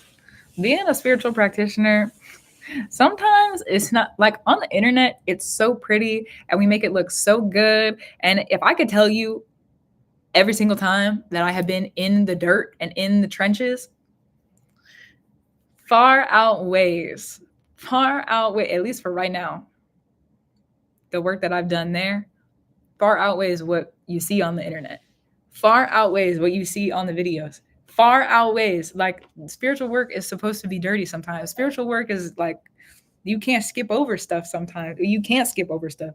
You can't. You could, but you can't, Eventually it'll come back up anyways. Oh golly. Yeah, it's not always fun. It's not always supposed to be fun. And sometimes we learn the most valuable things when it is the darkest. Ugh. Why does it have to be that way? Why is it like that? I don't know. I don't, like I said, I feel like that question is bigger than I am, Yeah. I feel like that question is bigger than me. But at the same time, like, it's such a responsibility to sit in a practice in the spirit. It's such a responsibility because, like, sometimes we work magic and and it's like the similar and same kind of magic for a while, and then the shadows of it start to pop up, and it's like, oh my god, I didn't know I was doing that. I didn't know I was doing that. I did not know I was doing that. If I could go back to the beginning of my practice and tell younger me to, like, F off a little bit, I probably would. Hey kid, maybe don't do that. Hey kid, maybe, like, think about it first. Hey kid. maybe, maybe don't throw so much fuel into the fire. Have you thought about it yet? No? Okay. Well, hey kid, maybe don't. Hey kid, did you mean to sign up for that? There's some things that are unavoidable, though. There's some things that, like, I've woven and put into the world in my more, like, private spaces. There's things that I've worked on, things that I've done that didn't mean to do it. First of all, didn't mean for it to come out the way that it did. Sometimes we experiment. Those weren't experiments. Let me be more specific. Sometimes we just don't know. Sometimes we just don't know. There's some things that I've spun and done in my time of practice where, like, I realize I've done it for a reason. I've done it for a purpose. I've reaped it, at least to my wisdom and my knowledge. Maybe there's more to come. And that, you know what, if there is, I'll keep doing the work because that's what it needs to be. And how do I say this? That work has been more valuable to me than almost anything, to be honest. It's like I'm still figuring out, after years of that darkness, how to sit in the application space of bringing it back to, the front and looking at it as a tool of not just going through the harvest. Because the harvest that I was going through was really, really ancestral also. Like, really ancestral. like really, really woven into holy cow, how was it that ancestral? There are still some answers that maybe I won't get, and that's all right. That's totally fine. If I don't need to know, I don't need to know. Keep me blind to it. But if I need to know, I'd love to know. But yeah, spiritual work sometimes is not, we like to make it look pretty. We like to make it look pretty. Sometimes it's real dirty and it's real gross and it's real kind of ugly. Sometimes it's scary. Sometimes it's really scary. Sometimes it's confusing. Sometimes you're just losing. Sometimes you're just in a season of loss. Sometimes it's hard. Sometimes being in the spirit and doing the work is harder than we would ever expect it to be. So if that's a season or a place or a chapter that you're in, the only way out that I found is to just go through it. The only way out that I found is to just go through it. So continue to go through it and don't stop in the middle, because if you stop in the middle, you're going to be in the middle. And that is not, at least for me, where I wanted to be. Oh, goodness. So I think that's it for me. So serious. So being in the spirit is a serious thing, though. We're coming up on eclipse season. We're in it. We're in eclipse season. The seriousness. And Saturn's still in Pisces, so we got the real serious with the spiritual practices. That's what it is. Oh, sometimes to mature is to endure. Listen, shout out to you. Thank you for your words. Oh my goodness. It's not all unicorns and rainbows, especially when you are doing the work truly. Yeah. And there's a lot of work too. That every practitioner, if they're like really in the work, is going to do, that other people will see the like effects of it or see the like what it looks like after the work is done. But they don't see you crying on the floor. They don't see you crying and praying and asking for stuff. They don't see you in the work. Yeah, that place is a dark place to be. So let it be dark. I had to tell myself that at one point. I was like, stop trying to light a spark. Stop trying to put the light on. You keep trying to put the light on. You just have to sit in the darkness. You realize how dark it is right now? You just have to sit here. You have to be here. That's it. That's all you can do right now, is sit in it and be in it and learn from it. So be there. That's what I had to say to me. Oh my goodness. Oh. Okay. I'll return soon for more readings with everybody. I got to go get this podcast done and finished and sent out to everybody. It'll probably be out either later tonight. I hope it's out later tonight. We're going to get the work in. You got to do the work, right? I'm going to go get the work done. Oh, goodness. Okay, cool. Yeah, and I'll talk to you guys soon. Thanks for hanging out with me. Thanks for the support tonight. Good luck with everything. And have a happy eclipse season. If you're not in one of my live streams soon, have a happy eclipse season. For sure. Yeah.